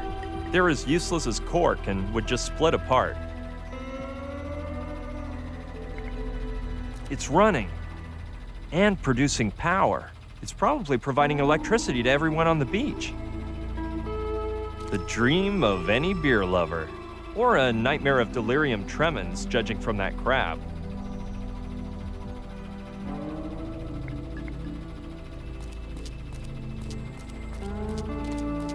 It looks like a storeroom for keeping old junk.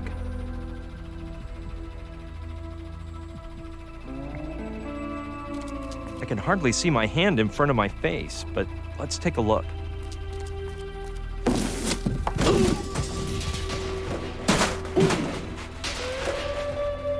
Oh, holy mother of... I think a sack full of sand just fell on my head or something like that. And that rod of iron I just ran into. Hey, it's a metal detector. I'm definitely holding on to that for later use. Plus, I'll avoid having it fly into my face again. Ouch, that hurt! The worst thing about these tumbles is you get struck by all the objects you're carrying. And I don't exactly walk around empty-handed.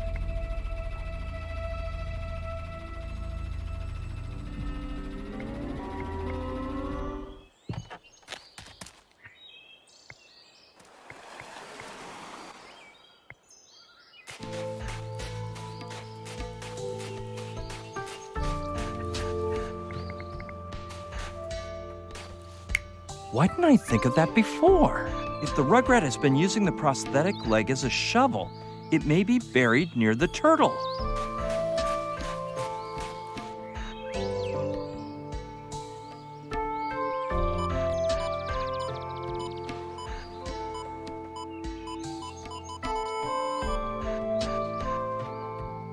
Here it is.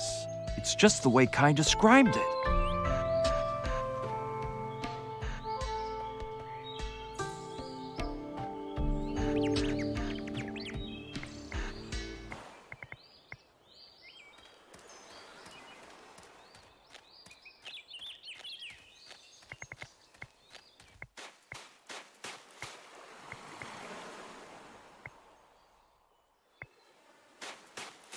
Yeah, let's see if Lokilani is right. Man, it's dark. Who knows what's crawling around down there? There might be a token under the boards, but it's pitch black underneath. There was nothing as far as my arm could stretch anyway.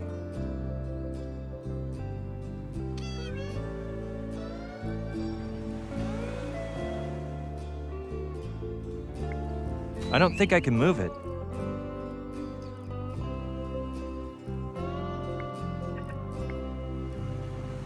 Try to get the long-tailed troublemaker to go under there, grab a token, and give it to me?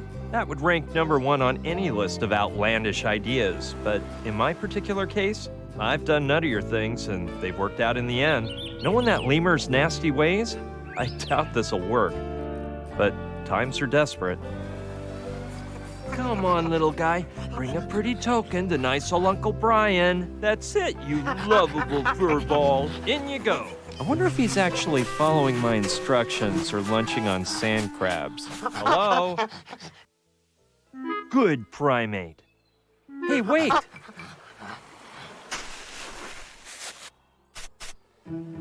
More whiskey, you sauced little scamp? No? What now?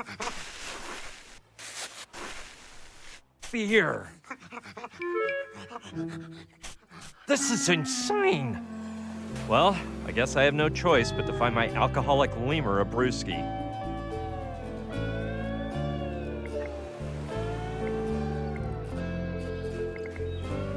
I'm enslaved to a boozed-up simian.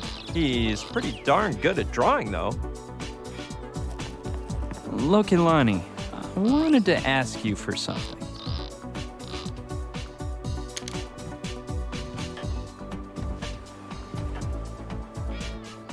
Oh, sorry. I must be the worst waitress in the Pacific. What can I do for you, Kaimi? No, I didn't mean that. I just wanted to chat with you.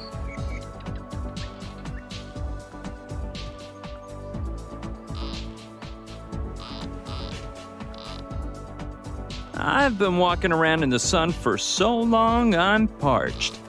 Give me a beer, please. Sure thing. That'll be $2. Well, the truth is, I don't have a cent on me, but I'll pay you back. You can trust me. Sorry, my boss doesn't let customers run a tab, and I don't trust men that much. While we're on that topic, there's something I wanted to mention. I'm listening. Here's the thing. I get the impression that you never listen to me when I'm talking to you, and it really bums me out. But do you think I would have spent so much time with you if I didn't like hearing you describe the island, your work, your boyfriends? That's easy to say, but I need you to demonstrate it. I've got it. I'll ask you a few questions about my ex-boyfriends, and if you're right, I'll give you a beer on the house. Well, so far I haven't really gotten their names straight, I admit. Plus, you might ask me about a boyfriend you've never mentioned. That must mean we need more quality time together. Ready? If I must. I had a Central European boyfriend who bears a great resemblance to the Colonel. What was his name? Kaimi? Milo? Well, all right, but that one was a cinch. I also went out with a Polynesian dude. His name was... Lopati. Not bad. Now let's see if you can remember which of my exes was of Indian origin.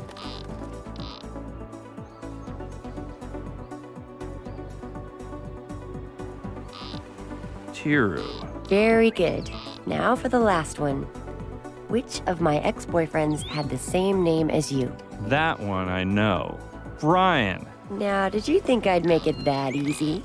I want his last name. That's not fair. Plus, I'm sure you never mentioned it. Well, of course I mentioned it, silly. I swear you didn't. Yes, I did. No, you didn't. Yes, I did. No, you didn't. Yes, I did. No, you didn't. All right, stop it. I mentioned it, period. If you don't remember, that's your problem. Spit it out. Russell. Oh, Kaimi. Finally a guy who knows how to listen to a girl. Come here, you've earned a free beer. Though I don't know if I have any left after Kai and Knife's daily 7-beer brunch.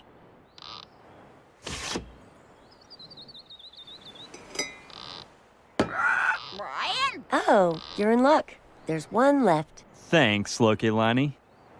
It is truly ice cold. If that deadbeat monkey gets a sore throat, I hope nobody blames me. Are you all right, Kaimi? You look like you're out of it. Me? Not at all. I'm gonna take a stroll. See ya later on. See you around. Brian?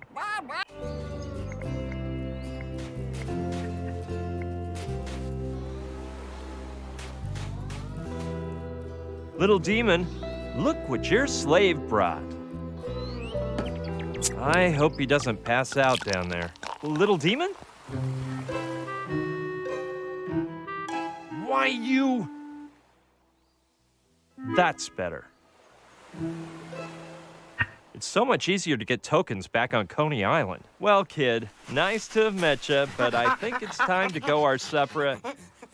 Okay. Oh, geez, he's hitting the bottle again. Where would he end up if I wasn't taking care of him?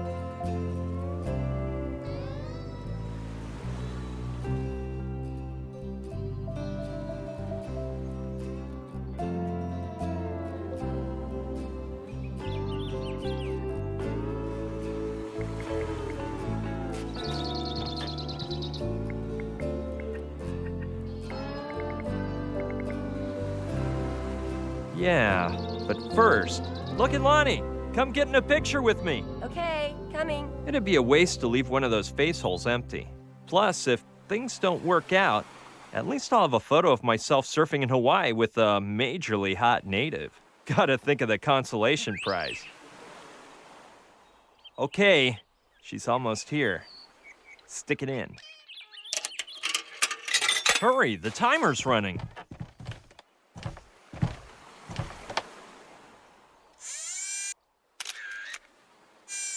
Well, wasn't that fun? Sure. Hey, I'm heading back to the bar. I don't like to leave Aolani alone for long.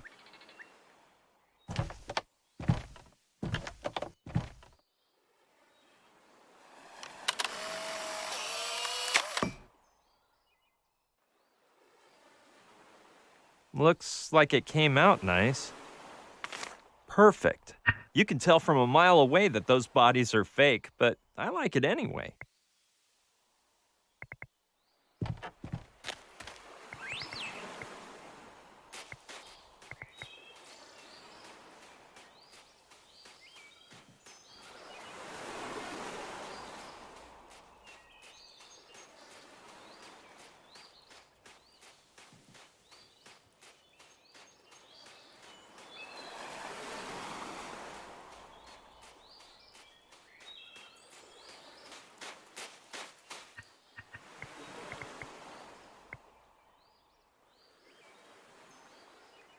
Yeah, maybe I can get the Bronco to buck again.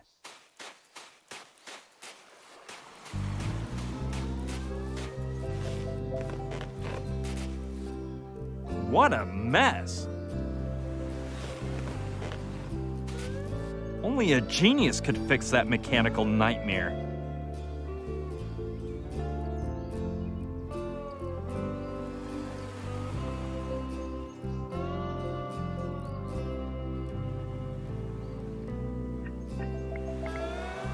Hey, that might actually work.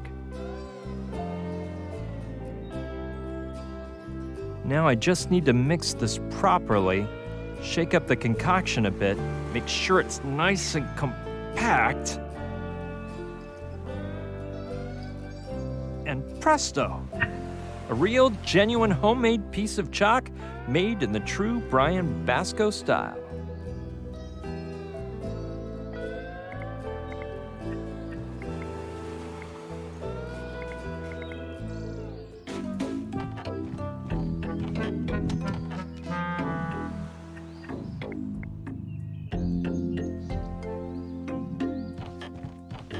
Here you go, mister.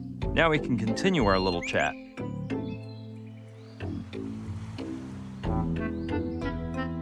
Now, where were we? Are you mute or just pretending?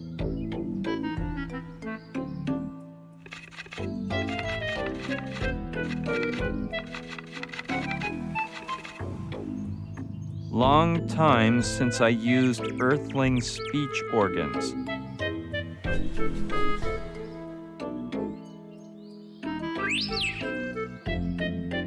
Earthling? Don't tell me you come from another planet.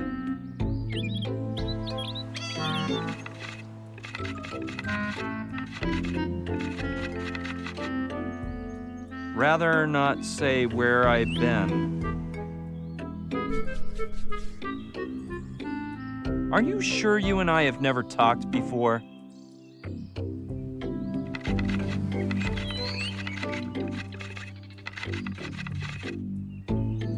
Lately, I only use telepathy.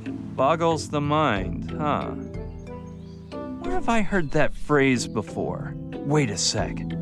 Boggles the mind. Hey, I got it. You're Joshua.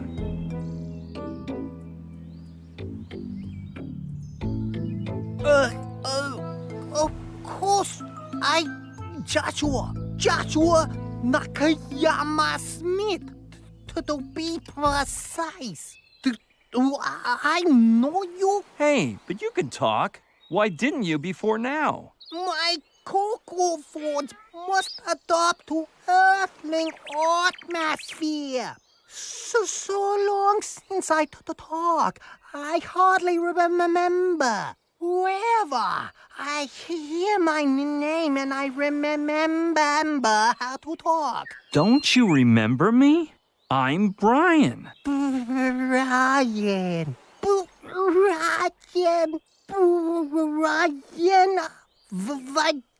famous ufologies. No, I'm Brian. Brian Scolari. That retarded anti-UFO moron! No, Brian Basco. Don't you remember me? I don't know. You score, you not surely? Cause you look like really retarded moron. Sure, Joshua. Hey, about those extraterrestrials and telepathy, that was just your imagination, right? I knew it. Typical skeptical lies from moron like Scullery. Give it up already. That's not me. You and I are pals. Oh, yeah. I don't know if I believe you.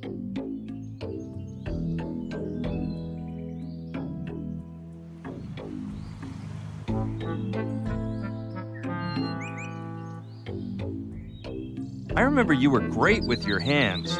Could you help me fix a bucking bronco? You brought a problem, Scullery? I not give you water in desert.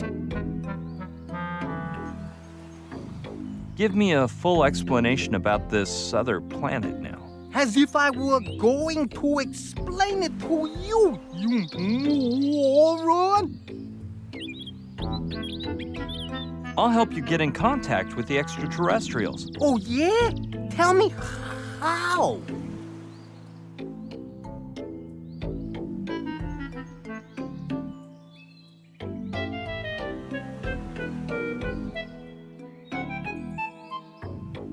I helped you fix your contacting machine with a bicycle chain and a 10-gauge wrench. Yeah, I think I remember you. You sure that was you?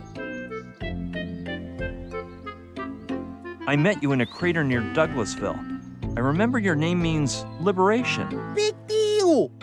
Anyone could know that. You had a telepathic helmet to communicate with UFOs and that kind of stuff. It's true. Whatever happened to it? I figured out the musical password which, according to you, opened the dimensional gateway. Then you rose into the sky wrapped in a halo of light and said, "You don't know how much love I'm taking with me, Brian." Oh, yeah. Now I remember everything. Oh, but you look so different, Brian. I remember you much less debonair and a bit more geeky. So tell me, what do you want to know, my friend? I remember you were great with your hands. Could you help me fix a bucking bronco? I'm really sorry, Brian, but I gotta leave as soon as the boat arrives from Honolulu. I have to accomplish my mission.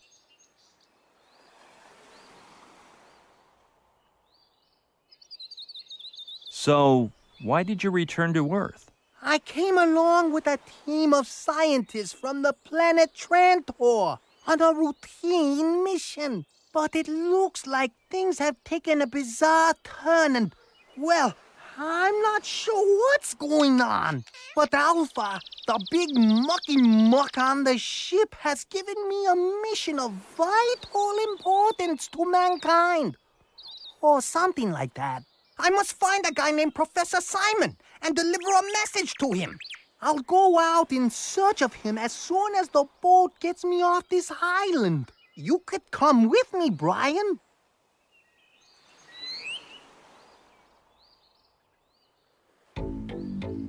I need you to fix the bucking bronco.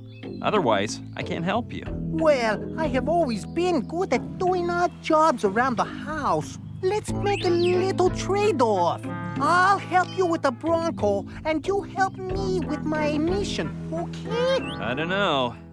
I may find a way out of here before the boat gets here. Yeah, if you fix the bucking bronco, I'll get you off the island and take you wherever you want. You want me to fix this mess so some schmuck can lend you a silly old motorboat? Yes, Joshua, that's what I said.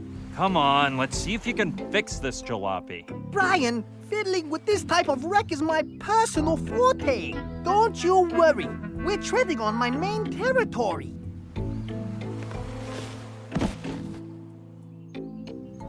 Are you okay? Yeah, I broke the fall with my own skull. Yeah, just got a little bump on the noggin. You think you'll be able to fix it? I didn't break anything, but thanks. I was talking about the Bronco. That old antique is practically from the Wild West. But give me a while and I'll figure out why it's not bucking. For now, just find me a 10-gauge wrench and some oil to grease the machinery. 'Cause it's drier than Scullery's brain. This guy's totally obsessed with 10-gauge wrenches.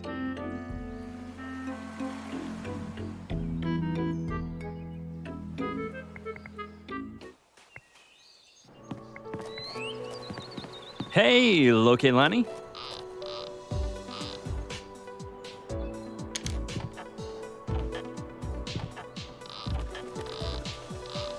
What's on your mind, Kaimi? See you.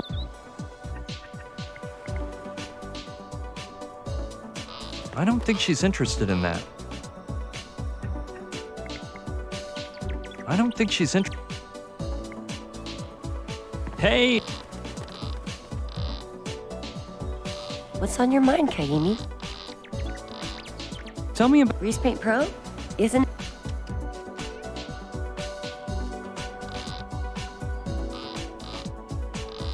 Could you use Grease Paint Pro to make me look like somebody else? Yeah, but you'd have to bring me a picture of the person you want to look like, and one of yourself.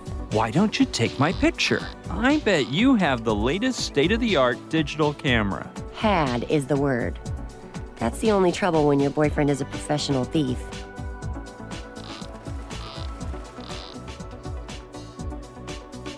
But with Grease Paint Pro alone, it's not enough, is it? I bet it's useless without your talent. They're all essential. The computer, the talent, the scanner, the printer, and of course, the makeup products. I don't mean to brag, but I have them all. The great thing about having a computer geek as a boyfriend is that he can set up a home machine for you that's better than the ones most professionals use. What were we chatting about? All you men are the same. You're so busy looking at our cleavage, you can't pay attention to what we're saying. So it makes no difference.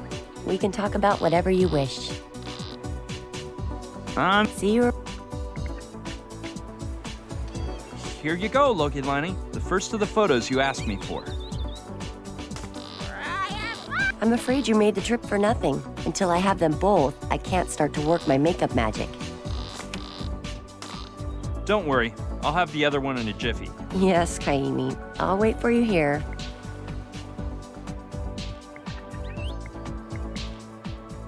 Looky, Lonnie, look at this. See? I brought you the other one in no time. Dude, you never cease to impress me. Well, anyway, I'm going to my hut to scan the pics. Depending on what Grease Paint Pro says, I'll know whether I have everything I need to do your makeover. Should I go with you? No, it'll just take a few minutes. You'd better stay here and keep an eye on Aolani. All right, but first let me see if the electricity's on at your house. Like I was saying, the lever was lowered. Good thing I came. It's ready, whenever you want. Kissy kid, who's gonna be a good boy now? Mama's only going to be a minute, so in the meantime, Aolani will play with Uncle Kaimi, won't he? Give me another ride. Don't worry, I'll take care of the parrot. Cockatoo, Kaimi. It's a cockatoo. Whew. Finally, some peace and quiet. Maybe I'll have myself a drink. And despite what Lokelani said, I'm sure there's some beer. Come, hey! Dumb fur bag. Now look what you did. Can't I mention the word beer without having a drunken lemur ruin my day? Now I'll have to go find that parrot before local... Oh no. She's coming back already. Can't let her see me. Oh man, where can I hide? That was a close one. And now I have to go hunt down a foul-mouthed parrot. It's the only way to keep Lokelani from hating me forever. Which is not what I want.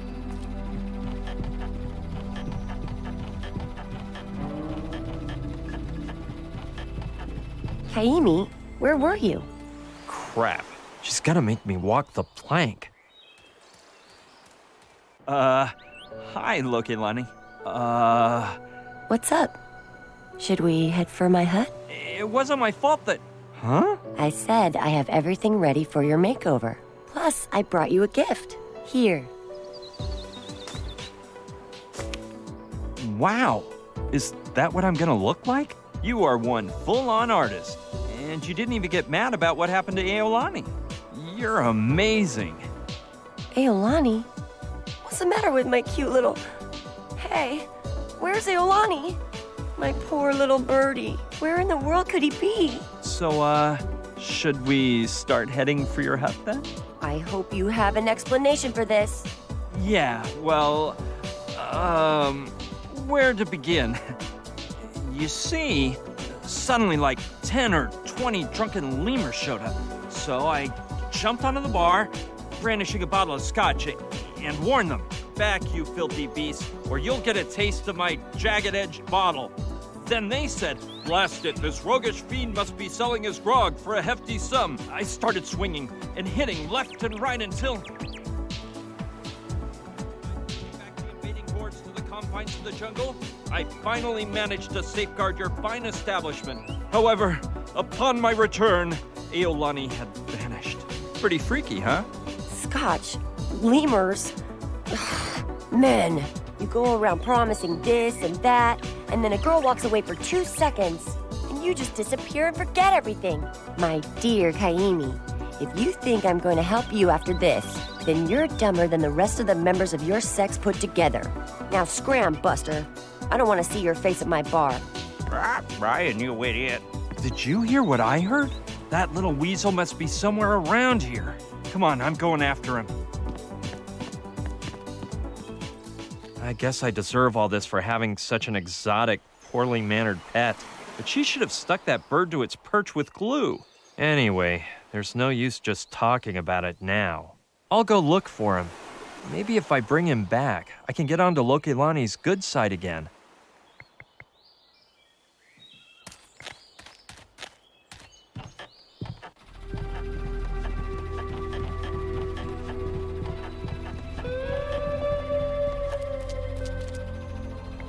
It controls.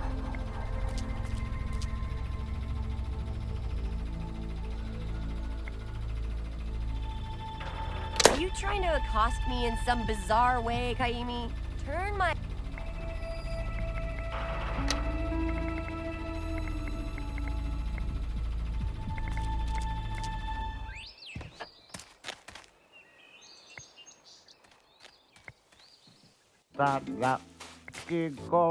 He's happier than a kid in a candy shop, singing like a bird.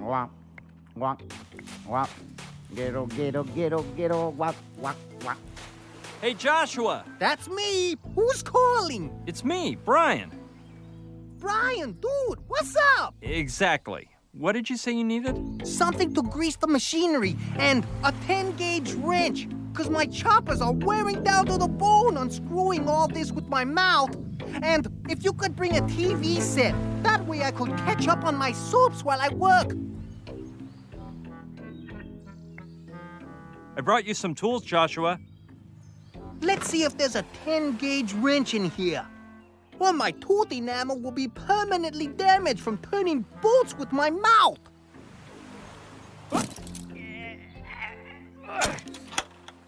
Well, there's no 10-gauge. I'll have to make do with this 6-gauge and this 4-gauge together.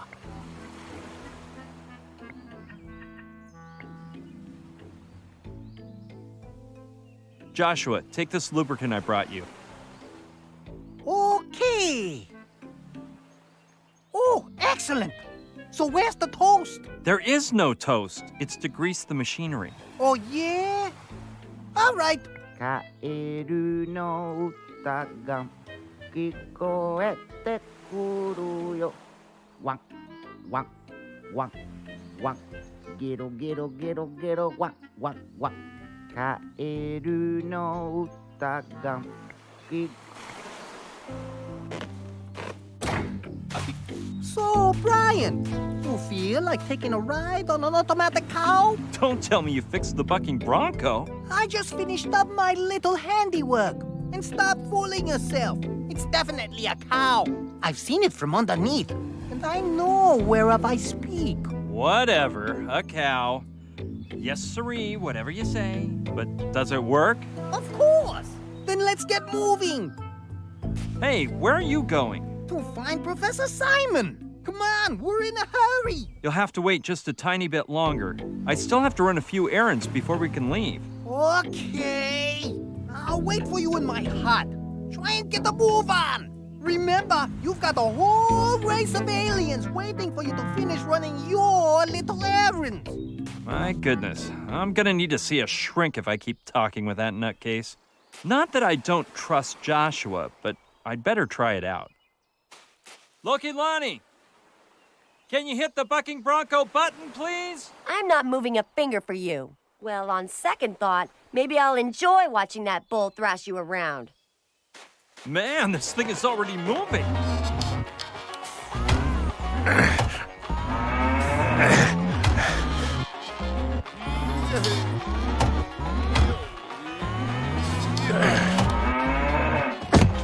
Thanks a lot, Kaimi. Now I feel much better. Could you write it again? Ha ha! Well, she's a feisty thing, isn't she?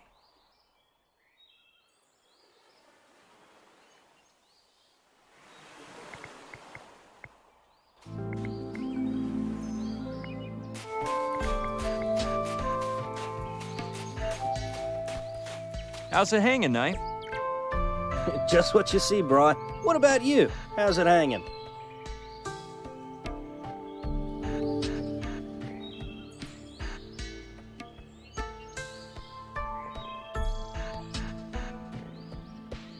If I told... Mate, how can I... You Okay, mate, I figured it out already. Where's the hidden camera? No, Knife, this is serious. Well, it's the lamest serious thing I've ever done. And, mate, have I done a few. Well, think whatever you want. Look at Lonnie. Could you hit it again? Okay, but just for the record, I'm doing it for Knife.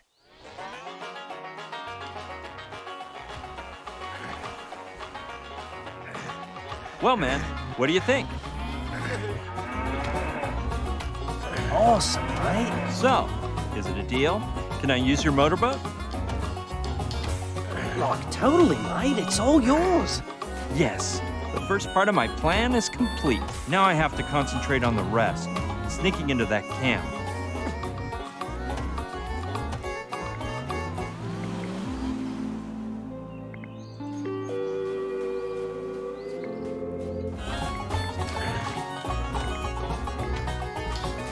It looks like the butter I gave Joshua. Why not? It's so effective I can't believe it's not used by mechanics. There's still a nice chunk left.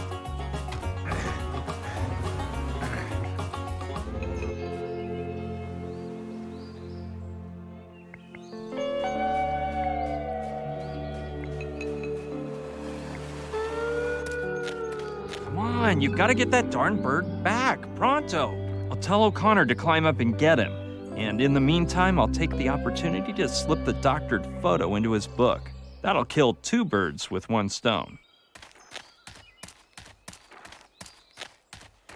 Hey, O'Connor, there's a parrot up in that palm tree. Use that training of yours to get it down here, ASAP. Sir, yes, sir.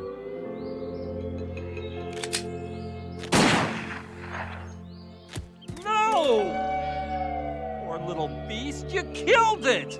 Oh, man. I better hide the carcass quick before Lucky Lonnie sees it. Lucky thing my pockets are huge and I can keep Aolani far from Little Demon. Everyone knows how wild animals can get after a long siesta. It's strange, though. I didn't see any blood or a bullet hole. Of course not, sir. I shot 1 millimeter above its head. Just enough for the speeding bullet to make it fall. What? But it's dead as a doorknob. Must have been the scare, sir. You didn't mention the bird had a weak heart, sir. In that case, I should have used stones, which are almost as effective, but not so frightening. Are you pulling my leg? Negative, sir. Do you know any man able to shoot someone with just 1 bullet from a distance of 1 kilometer in a headwind? No. Me neither. Is that all? Don't you have anything else to say? Do you need more information, sir? What about? Just forget it. Don't try to find any hidden meaning. I didn't get that either. By the way, when I commented on killing 2 birds with 1 stone, I didn't mean it to be so literal. Anyway, at least the doctored photo is now in place. As for the bird, who knows? I guess I'll need a miracle now.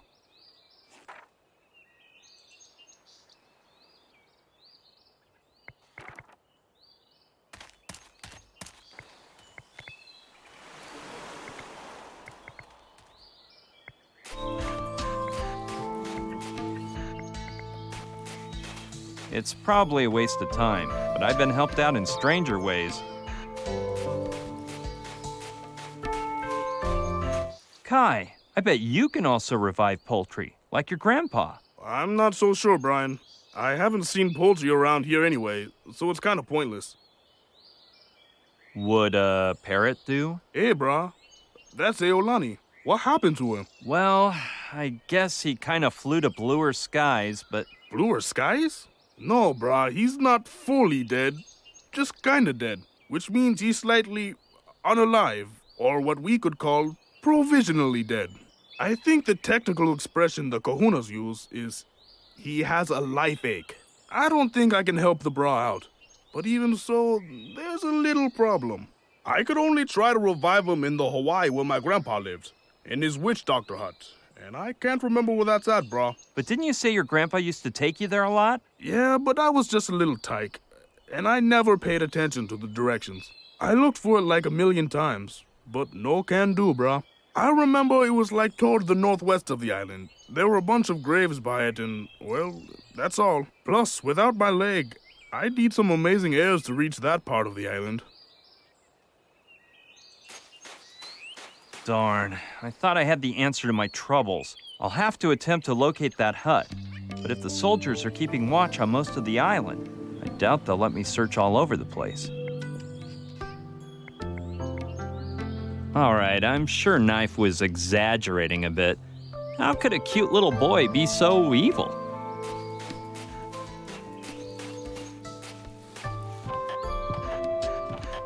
Look at him. Just an innocent child playing with his console. I'll go talk to the cute thing. Hello, Koala. Want to chat with Uncle Brian?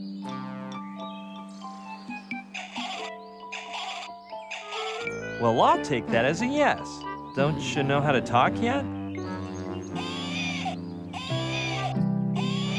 Well, this is just what I needed.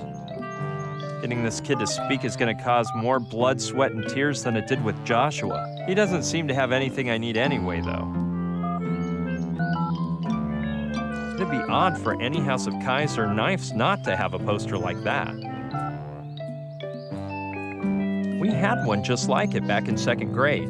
Actually, there was a whole collection, with one animal representing each letter of the alphabet.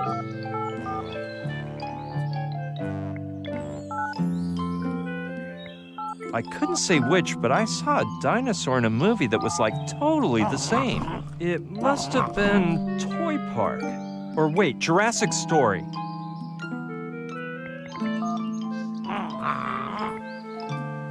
That toy looks like a superhero from the comics. Round Lantern? No, it was Green Lamp. Well, it was some light with some color. Kai's probably not into mountain climbing, so that must be nice. I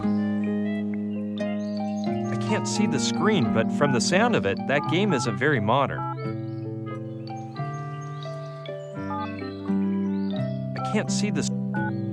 I'd say people exaggerate when they say what a troublemaker he is. He looks quiet to me. I'll do the talking, but we'll have to see if he answers.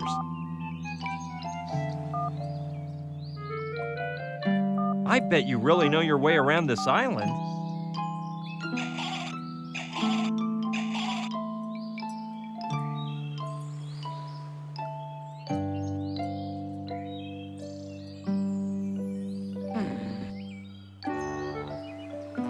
Have you, by chance, ever been to a hut in the jungle? He may have been, but I can't imagine him leading me there.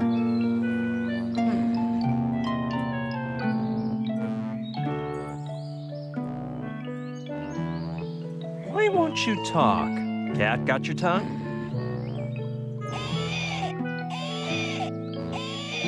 I've gotten nowhere.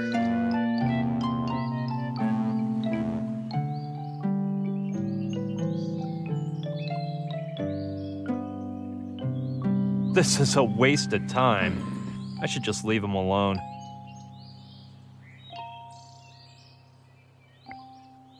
Yep, looks like there's nothing to be done here.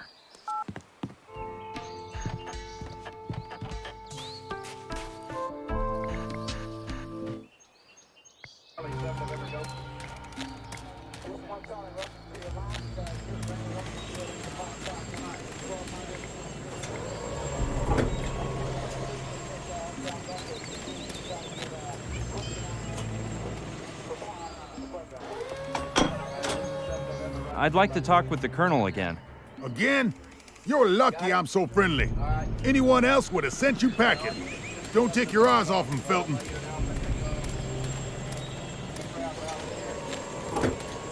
Leslie! That civilian from before wants to talk to the colonel again. All right. Felton, accompany the civilian into the colonel's tent, as you ordered. Leslie, this is the guy who wants to have a word with the colonel. One moment, my colonel. Thank you, Felton. You, come here, please. Caught him by surprise. Mr. And the mine was too cute. Uh-huh. The gun as usual. I've taken note, my colonel. Caught him by surprise. Your name? Brian Basco. Well, Mr. Basco, wait here. Mr. What's-his-face wishes to speak with you, my colonel. Who? Tell him I'm asleep, flower pot. But he can hear you speaking right now, my colonel. I must be speaking in my sleep, flower pot. No, Daddy, you're more of the snoring type. Flower pot, that memory of yours is worse than a senile old general's. Get it through that thick skull of yours that there are no mommies or daddies in the army. Get over here a minute. I need to explain something. And pull those shirt tails right out of your pants. You look like a mama's boy. Look here, Lester. Why do you think I call you Flower Pot? To belittle you? No. It's such an outlandish surname that nobody will suspect it's fake. If the troops knew I sired a dim-witted boob like you, they'd lose their confidence in me, and I'd be shafted. You get it, son?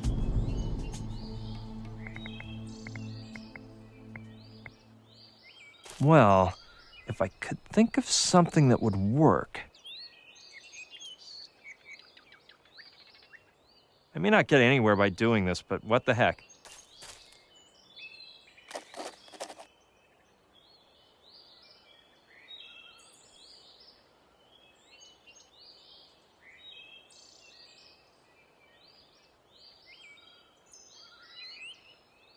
No, I'd better not loiter.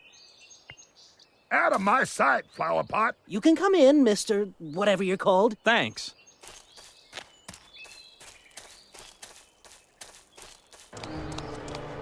I see you're still alive, civilian boy. Did you finally come to tell me what the heck you're doing on my island? I don't feel like talking to you anymore. Just for the record, you're not leaving because you want it. You're leaving because I threw you out. Make like a bee and buzz off.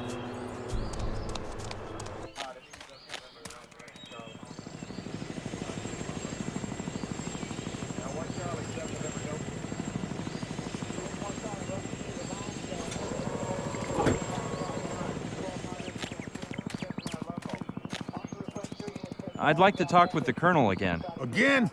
You're lucky I'm so friendly. Anyone else would have sent you packing. Don't take your eyes off him, Felton.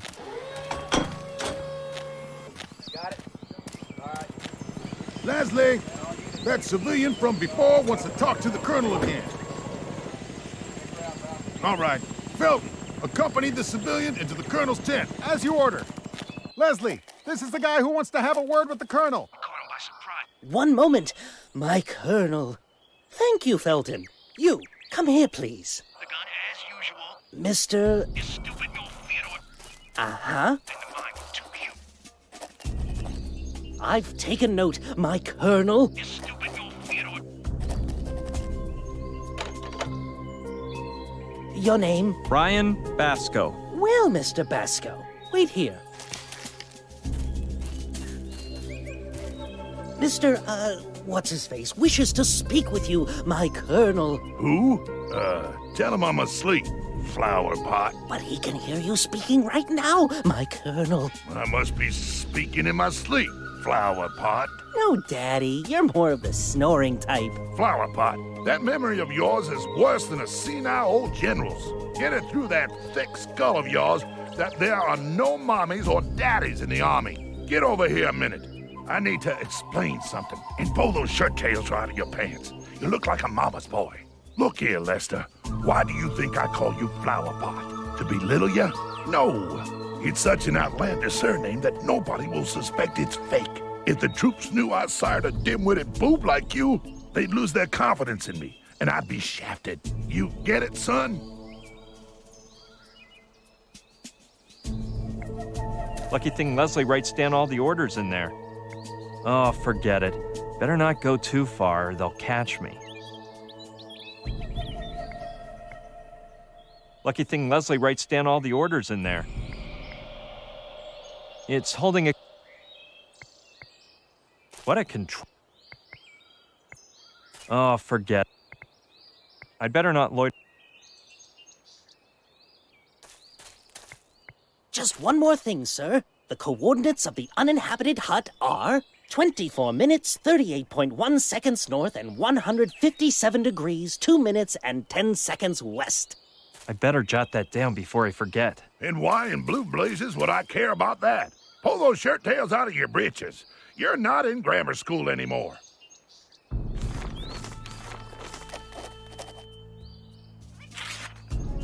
I wish I had a GPS. Then I could enter those coordinates and find Kai's grandpa's hut in 2 shakes of a parrot's tail. Out of my sight, flower pot. You can come in, Mr. whatever you're called. Thanks.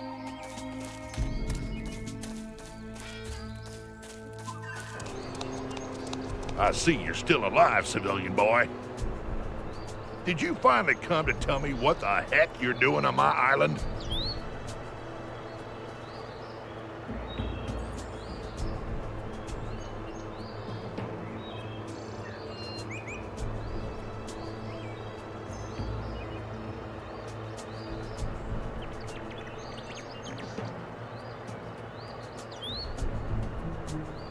I'm waiting for Professor Pierre Pignon. The professor's arrival is a military secret. How the heck did you find out?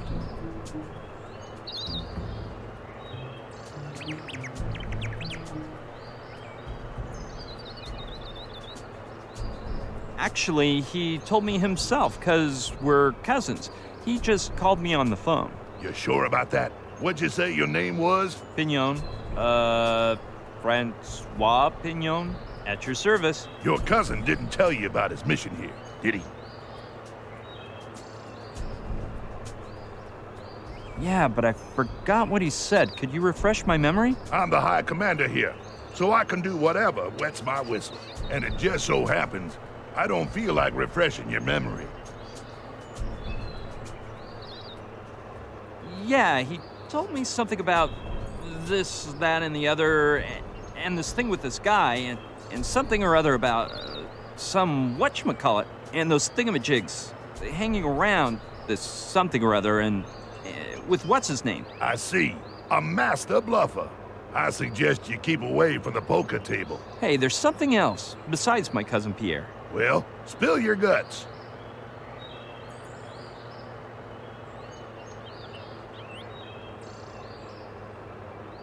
Actually, I didn't even want to come here. It was this girlfriend of mine. Well, well. It turns out the smart Alex civilian is just a boy in love.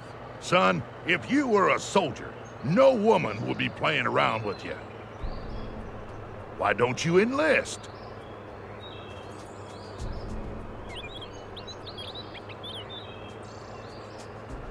I don't know. Hey, where didn't you... Enlist? What kind when the... I told you, I won't... It's... So you're that, you say, get killed. Green doesn't go with my... So this is... You keep in mind, the rest of y'all should be under... But those dang politicians and science, they're trying to... Man. Oh, yeah? What? I had no... I say... Didn't anyone tell you martial law has been imposed on Mala Island?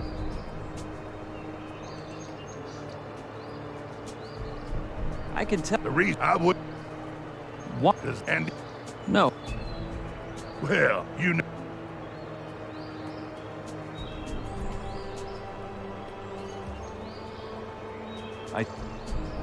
Like them they did for the old, you'll see. I should have they and oh, I but quit. Don't they're getting I knew it. Come on. Nick, my you yeah. Are you mock desperate? Get them. Well, so. I bet you. Come on, and you look like. Don't worry. Let's see. I'm. That's all from with that. What about you?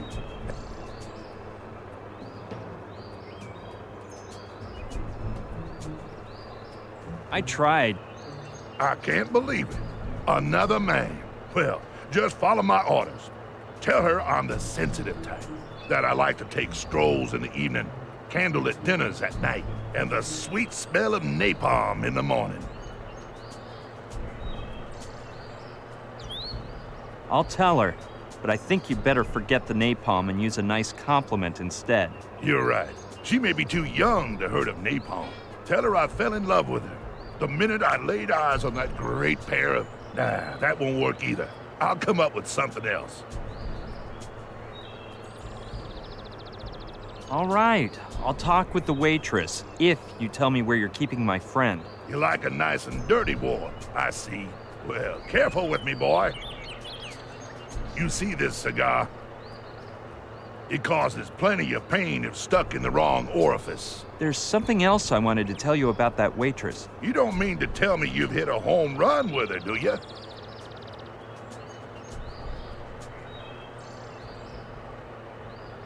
Well, if you tried, she probably used her don't ask, don't tell policy on you. You're getting a little cocky, civilian. Don't you think I was rejected? I'm just following a long-term strategy, laying siege on her rear guard without taking my eyes off her front lines. Well, of course I tried to pick her up. And she's a good kisser, by the way. Some flunky civilian gallivanting around right in front of my troops? Go tell that story to someone who'll believe it. I don't want to talk about that girl. I don't even think she's attractive. Either you're lying or you're dumber than I thought. Anyway, I still don't know what you're doing on my island. I don't feel like talking to you anymore. Just for the record, you're not leaving because you wanna. You're leaving because I threw you out. Mosey along, civilian.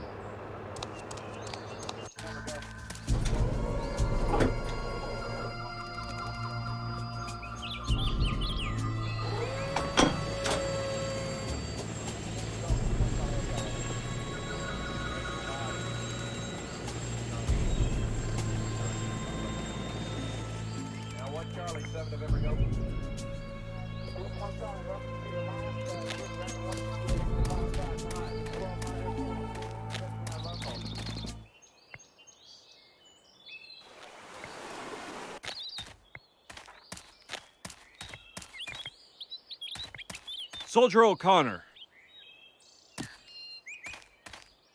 Sir, yes, sir. You weren't equipped with a GPS device by any chance, were you? Shoot, sir. I knew you'd find me out in the end. Excuse me? I've been a fool, sir. I should have told you from the very beginning. Told me what? I lost it, sir. The GPS? Yes, sir.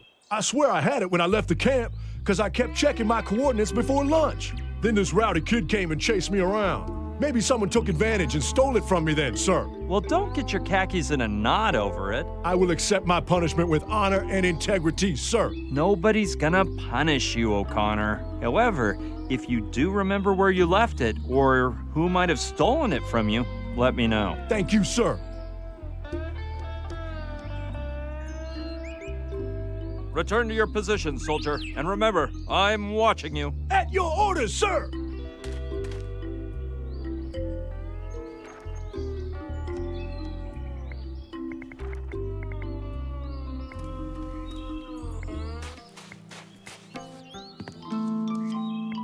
I can't see the screen, but from the sound. Wait a minute.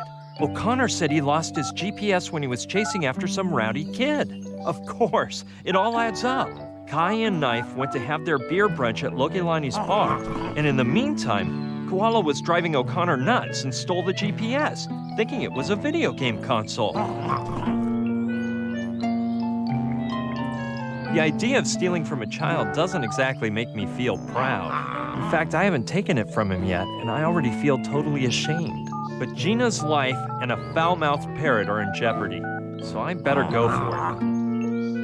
That snotty little brat! He almost bit my finger off.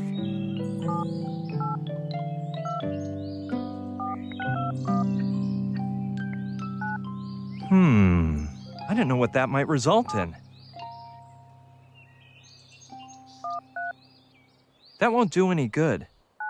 Great idea. If anyone could get this kid under his semi-opposable thumb and swipe the GPS, it's Little Demon.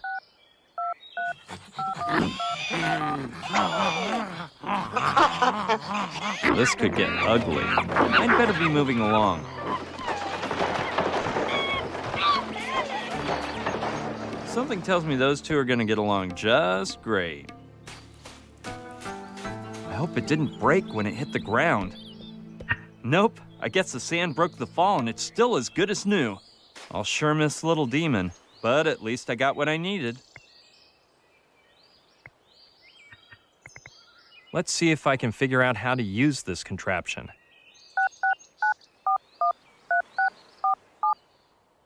Excellent. Now, I just have to follow the instructions the GPS gives me, and sooner or later I'll find the hut. Let's see. I turn that way. I climb those rocks, then to the right.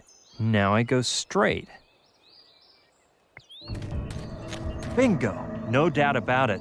This must be the hut. I knew I'd end up finding it.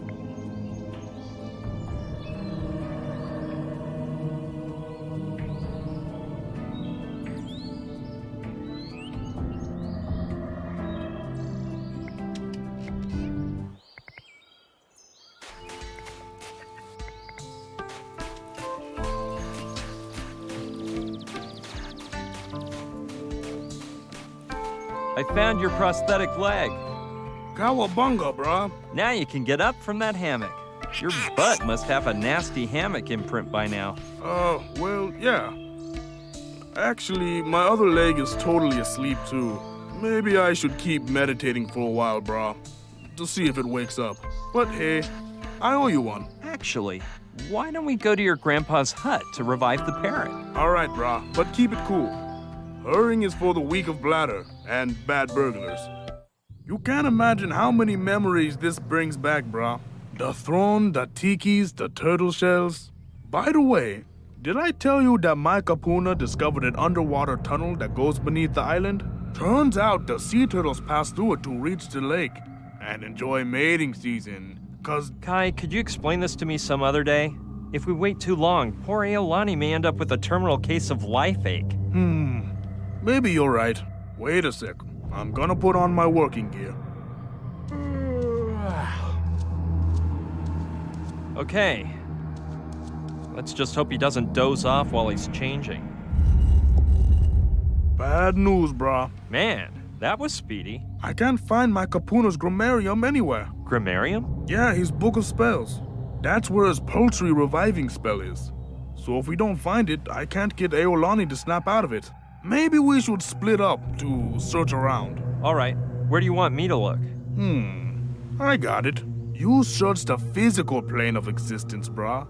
And I'll explore the spiritual side. I'm gonna start meditating right away to see if I can find it. Man, is he a lazy bum or what? Well, better get down to searching. Well, it's probably some sort of shrine. These witch doctors sure have a funny way of organizing their pantries, from what I see. Remember reading that they were used for almost everything in some cultures, from cradles for babies to battle shields, and even in ceremonial outfits. Something with so many uses can't just be left here. Eeny, meeny, miny, mo. You're it. Yeah.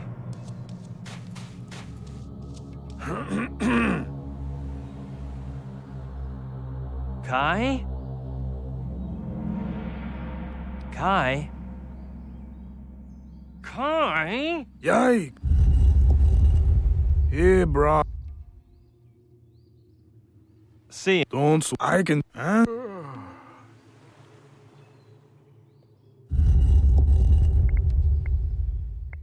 It looks like a primitive throne. Primitive and spooky, if you ask me.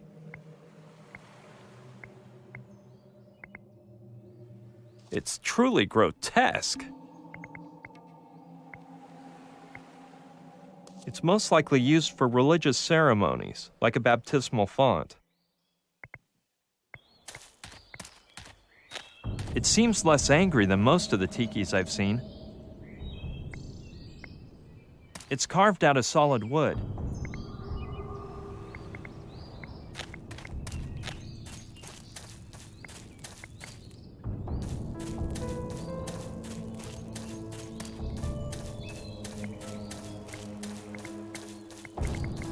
Looks like a primitive cemetery. It doesn't even have a refreshment stand.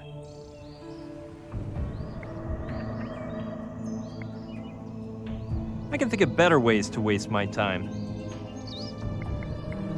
Looks like a primitive cemetery. His eyes are humongous. With all the great scenery, I can think of better ways to... I can think of...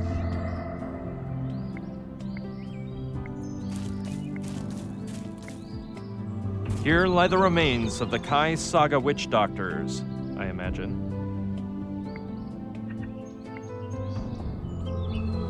I can think of better... Yeah, that would look beautiful as a tombstone, but Kai might see it as a lack of respect. But Kai might... I can think of better...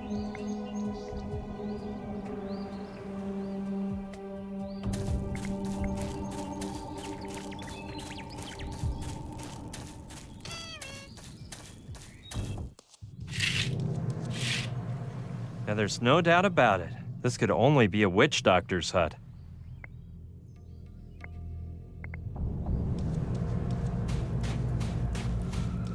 Kai? Yikes! Hey, brah. How's it hanging? Could you tell me about your grandpa's book of spells? Sorry, I'm a bit shaky on the waves today, brah. But that always happens when I get back from the astral plane. Just now, I was gazing at the statue of the poultry god, standing in the Tiki temple. It's awful that those soldiers took over a site that was so sacred to my people. What do you want to know about the grammariums?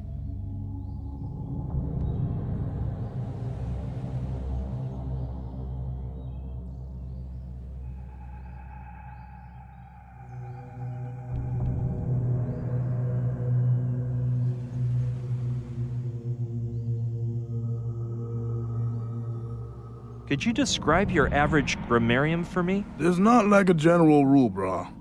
Every kahuna makes and decorates his grammarium whatever way he wants. However, the more it weighs, the better, because that means it's got lots of spells inside. My kapunas was pretty lightweight, but he won several intra-insular design competitions thanks to those metal book covers.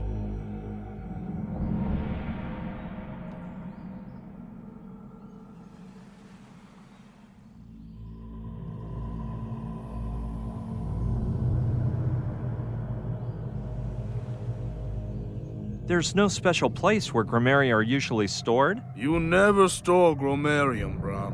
A good kahuna is always supposed to keep it on him, until death and beyond. So it's probably inside your grandpa's coffin. Well, yeah, now that you say so, that would explain why it's not sitting around. Well, getting back to our previous topic. See ya. Sorry for disturbing your spiritual search. Don't sweat it, brah. I can shift between the material and metaphysical planes faster than a tidal wave. And anyway...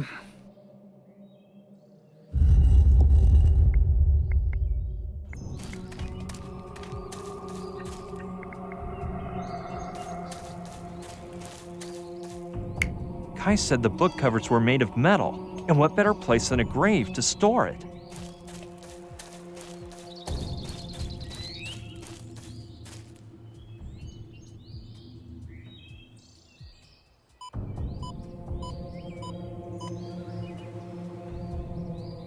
Not here.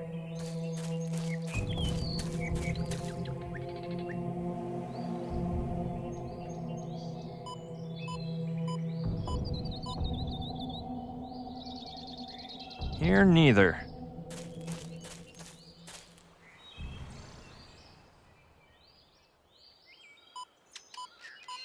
Bingo.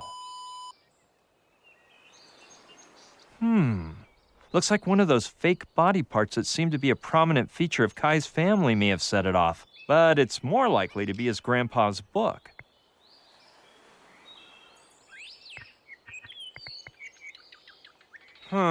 This isn't exactly the handiest shovel, but it'll do the trick for digging. The truth is, my stomach is a bit upset over the idea of what I might find in there. I wish I didn't have to look while I dig. Hey, this isn't gonna be pretty, so, I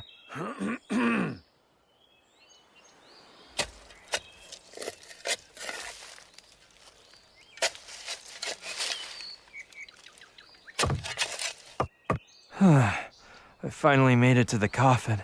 Let's open the lid respectfully. Oh, shoot, it broke. Whoa, this guy sure got hit with the ugly stick. And he's missing an arm, just like Kai mentioned. So where's the book?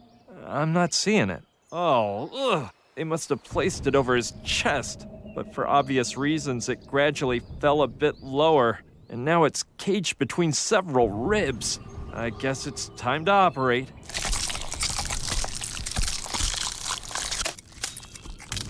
Ooh, don't hit the funny bone. Take out his spare rib for $0.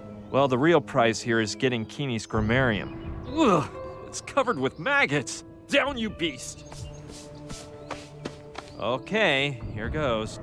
Keeney Papamoa's grammarium. This is one bodacious old book. Now, let's hand it over to Kai.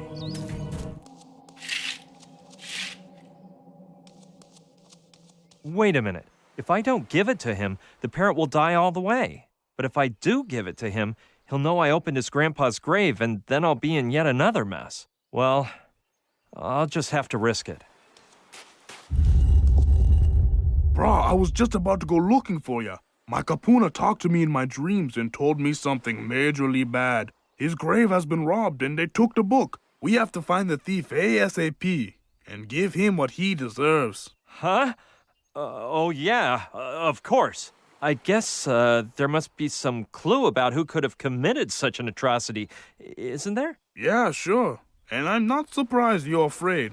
It was one of those lame soldiers. A soldier? Yeah, brah. The only thing my Gramps could see was the criminal's clothing. It was green camouflage, like the color of a turtle shell. And on top of everything, they swiped the grammarium. Why are you smirking, brah? Something funny? No, of course not. Well, yeah, 'cause a minute ago I managed to get the grammarium back from that soldier. I surprised him when he was running away, and I was so appalled that I really smacked him up good. What pigs. They don't even respect graves. Amazing, brah. You are stoked with so much luck. Thank you so much. My family and I are indebted to you. We have to take the grammarium to my grandfather as soon as possible. Wait, Kai. I'm sure your grandfather would be proud if you used his grammarium one last time. You're right, brah. There's some sick poultry in need. Come on, give me the grammarium and go put Eolani in the basin. I thought I'd never see it again. Let's see if I could find the spell. Voila! Guinea Papamoa's poultry reviving spell. Hold bird carefully and remove feathers. Take 2 lemons, 1 mango, 3 coconuts, and a millstone. And stick them up the bird's wazoo. Firmly grip a sharp knife and dice the bird into small pieces, as if preparing a chicken salad sandwich. Then bring to a slow boil until bird bursts back to life. Stay still, Birdie. Did it work? I did it. Man, Kai, unbelievable. I'm taking it straight to Lokilani in case it has a relapse. I'm a true kahuna. Knife's gonna freak. See you later, pal. Okay, brah. Ipili mau napo maika I meoe. I was wrong about you, Kaimi. You are a dear. Well, like I said, those drunken lemurs had taken over the sea cliff, but I got the courage.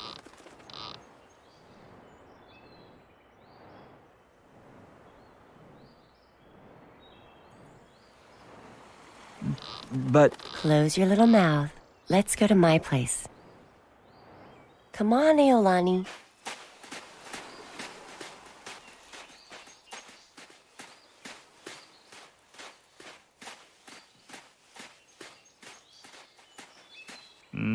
nice hut. Weren't you in a hurry?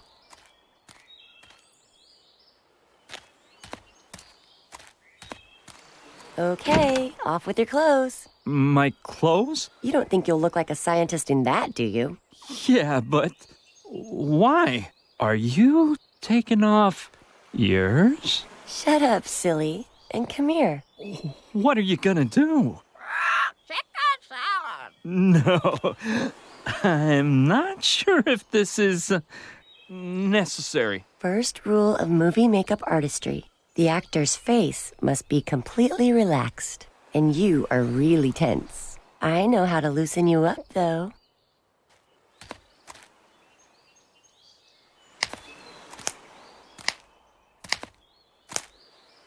Just a minute there. You sure seem happy. Gina's disappeared. We don't even know whether she's alive, if she's a prisoner. Nothing. Hey, don't listen to that guy. You can't pass up an opportunity like this. You had to, so you did it. Ignore him. It just doesn't seem right to me, and you hardly know that girl in there, and... Come on now. Didn't we talk about how there are times in life when you have to know how to say... Hey, what the heck? Kaimi, get in here. When the times get tough, the tough get a little crazy. Stop messing around. We've got a lot of work to do. Oh. Come on, sit down. I'll start by cutting your hair. No way. I've been letting it grow for months. Look, do you want to look like the guy in the picture or not? Yeah, but... But nothing. By the way, this may be a good time for you to explain why we're doing all this, don't you think? You're right. It's the least I owe you, but get ready, because it'll take a while. My friend Gina wanted to visit Mala Island, so this morning we woke up early to... Perfect. My former boyfriend Zabi's clothes fit you like they were tailor-made. Do Naguki's glasses bug you? No, we seem to have the same lens prescription. Yeah, his eyesight wasn't really that bad. But since he was a physics student and a boring, shy bookworm, they looked right on him. Yeah, I know some guys like that. Well then. Wait a sec. That suitcase there used to belong to Hyun, my Korean ex. I threw some clothes in, just in case they examine your personal belongings when you enter the camp. Now you're just perfect. Oh, are you leaving already? Yeah, I have no time to waste. Goodbye, and thank you for, everything. Thanks to you, Kaimi. By the way, don't forget to tell Joshua to wait for me at Alawala Cove. And remember, when the real Pignon gets here... Don't worry. I'll know what to do. Yes. See you soon. Mwah. Bonjour. My name is Pierre Pignon. Yes, sir, but not that I don't trust you, sir, but you can never be careful enough. But of course, soldier. Correct. Welcome, Professor. Marine Zachariah O'Connor, at your orders. I'm completely at your service, Professor. Is everything in order? Alors, tous écrans!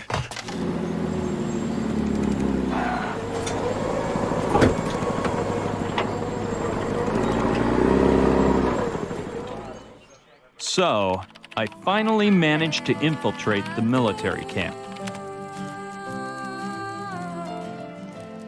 In other words, the girl did a nice job on you. How do you know that? I mean, what job are you referring to? The makeup, silly. What else could I mean? Phew. Well, anyway, this Lokelani took the cosmetics and some clothes to the bar, did my makeup real fast, and then Afterwards, I changed behind some bushes and... Okay. I can tell there's something you don't want to tell me. Just explain what happened when you sneaked into the camp, will you?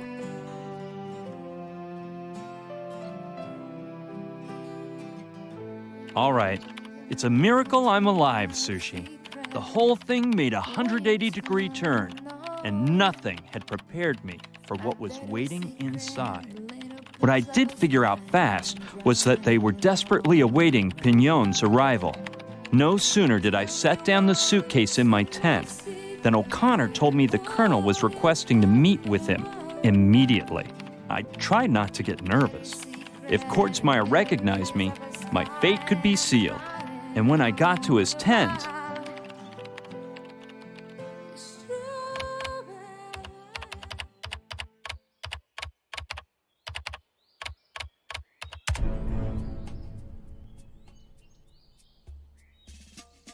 You look so different, Professor.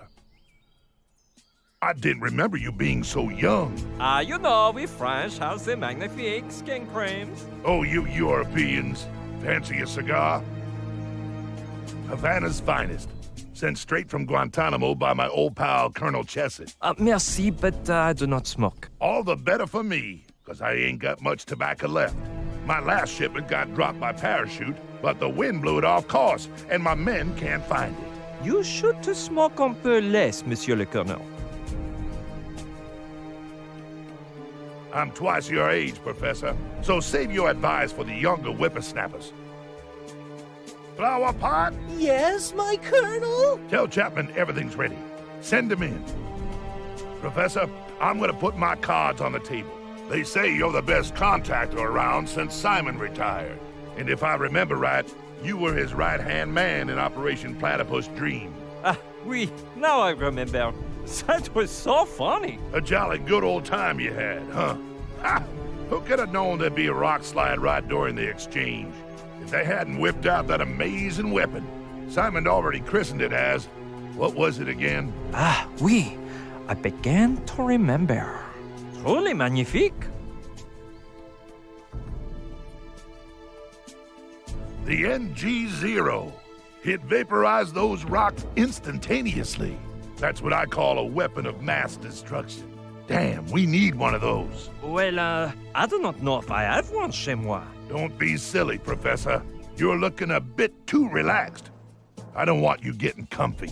Like I said, I need you to activate the amoeba. And yes, I know Simon is the only man to achieve that from our side, but the old guy is MIA.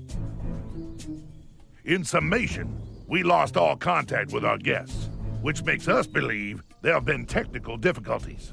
I don't want to spook you, but if we don't activate the amoeba soon, we could lose them forever. I assume you understand how serious this matter is. Sacre bleu, I imagine something like this.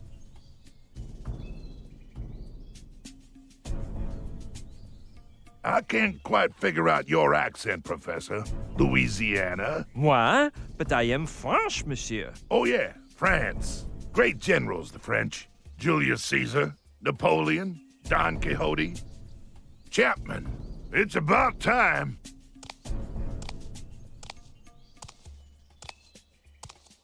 Sir. Professor Pignon, this is Lieutenant Colonel Chapman, my second in command. He'll take you to your workspace and give you the procedural briefcase. You'll start working immediately, and I'll let you do so by yourself, as your damn agency's rules ordain.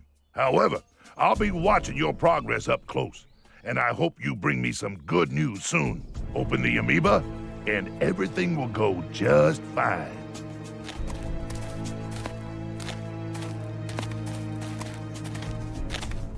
This way, Professor.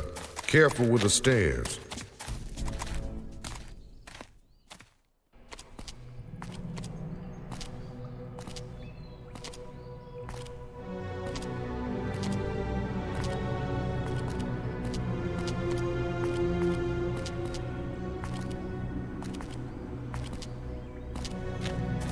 Please don't fall behind, Professor.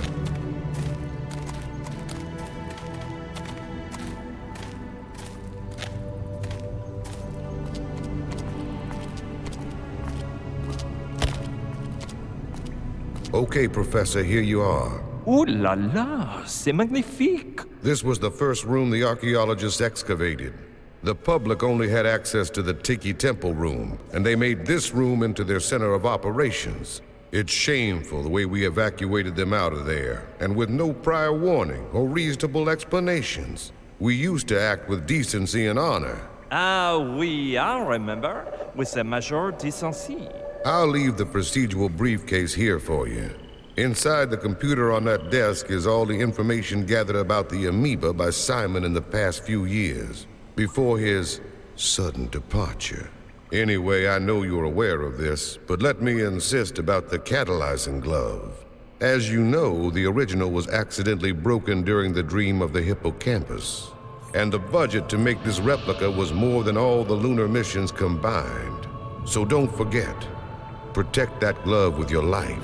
Do not worry, Monsieur Chapman. Merci for reminding me. Don't thank me. As you know, I merely obey orders I disapprove of. Well, Professor, I'll let you work. God help you. Au revoir.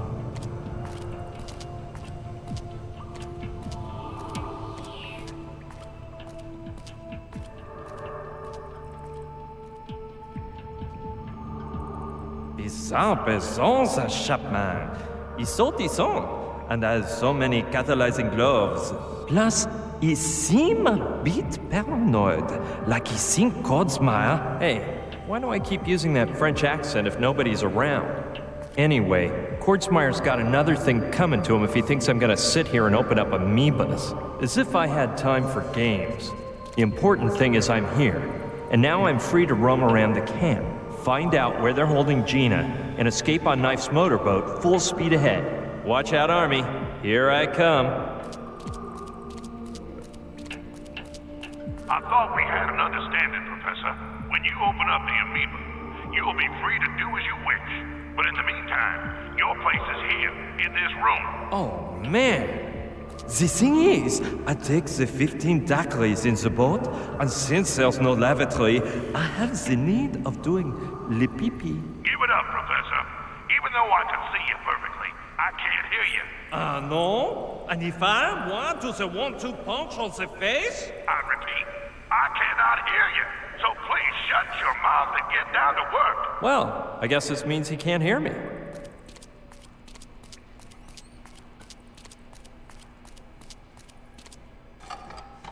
That's better, Professor. Don't forget, I'm watching you. Let's see what I can cook up to get out of here now. And fast, because Pignon might arrive at any moment. I hope Lokelani can keep him stalled at the beach. Hey, Lukeloni? How long do you say it'd take to pick me up? I hope long enough for me to get to know you, Professor.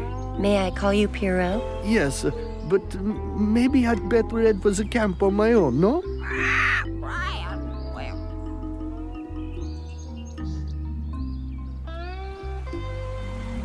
You could wait in my hut and change out of those sweaty clothes. That's a tempting offer, but... oh, I'm in a bit of an hurry, and Silence. Oui, madame. I have confidence in her, abilities. So, let's get down to work.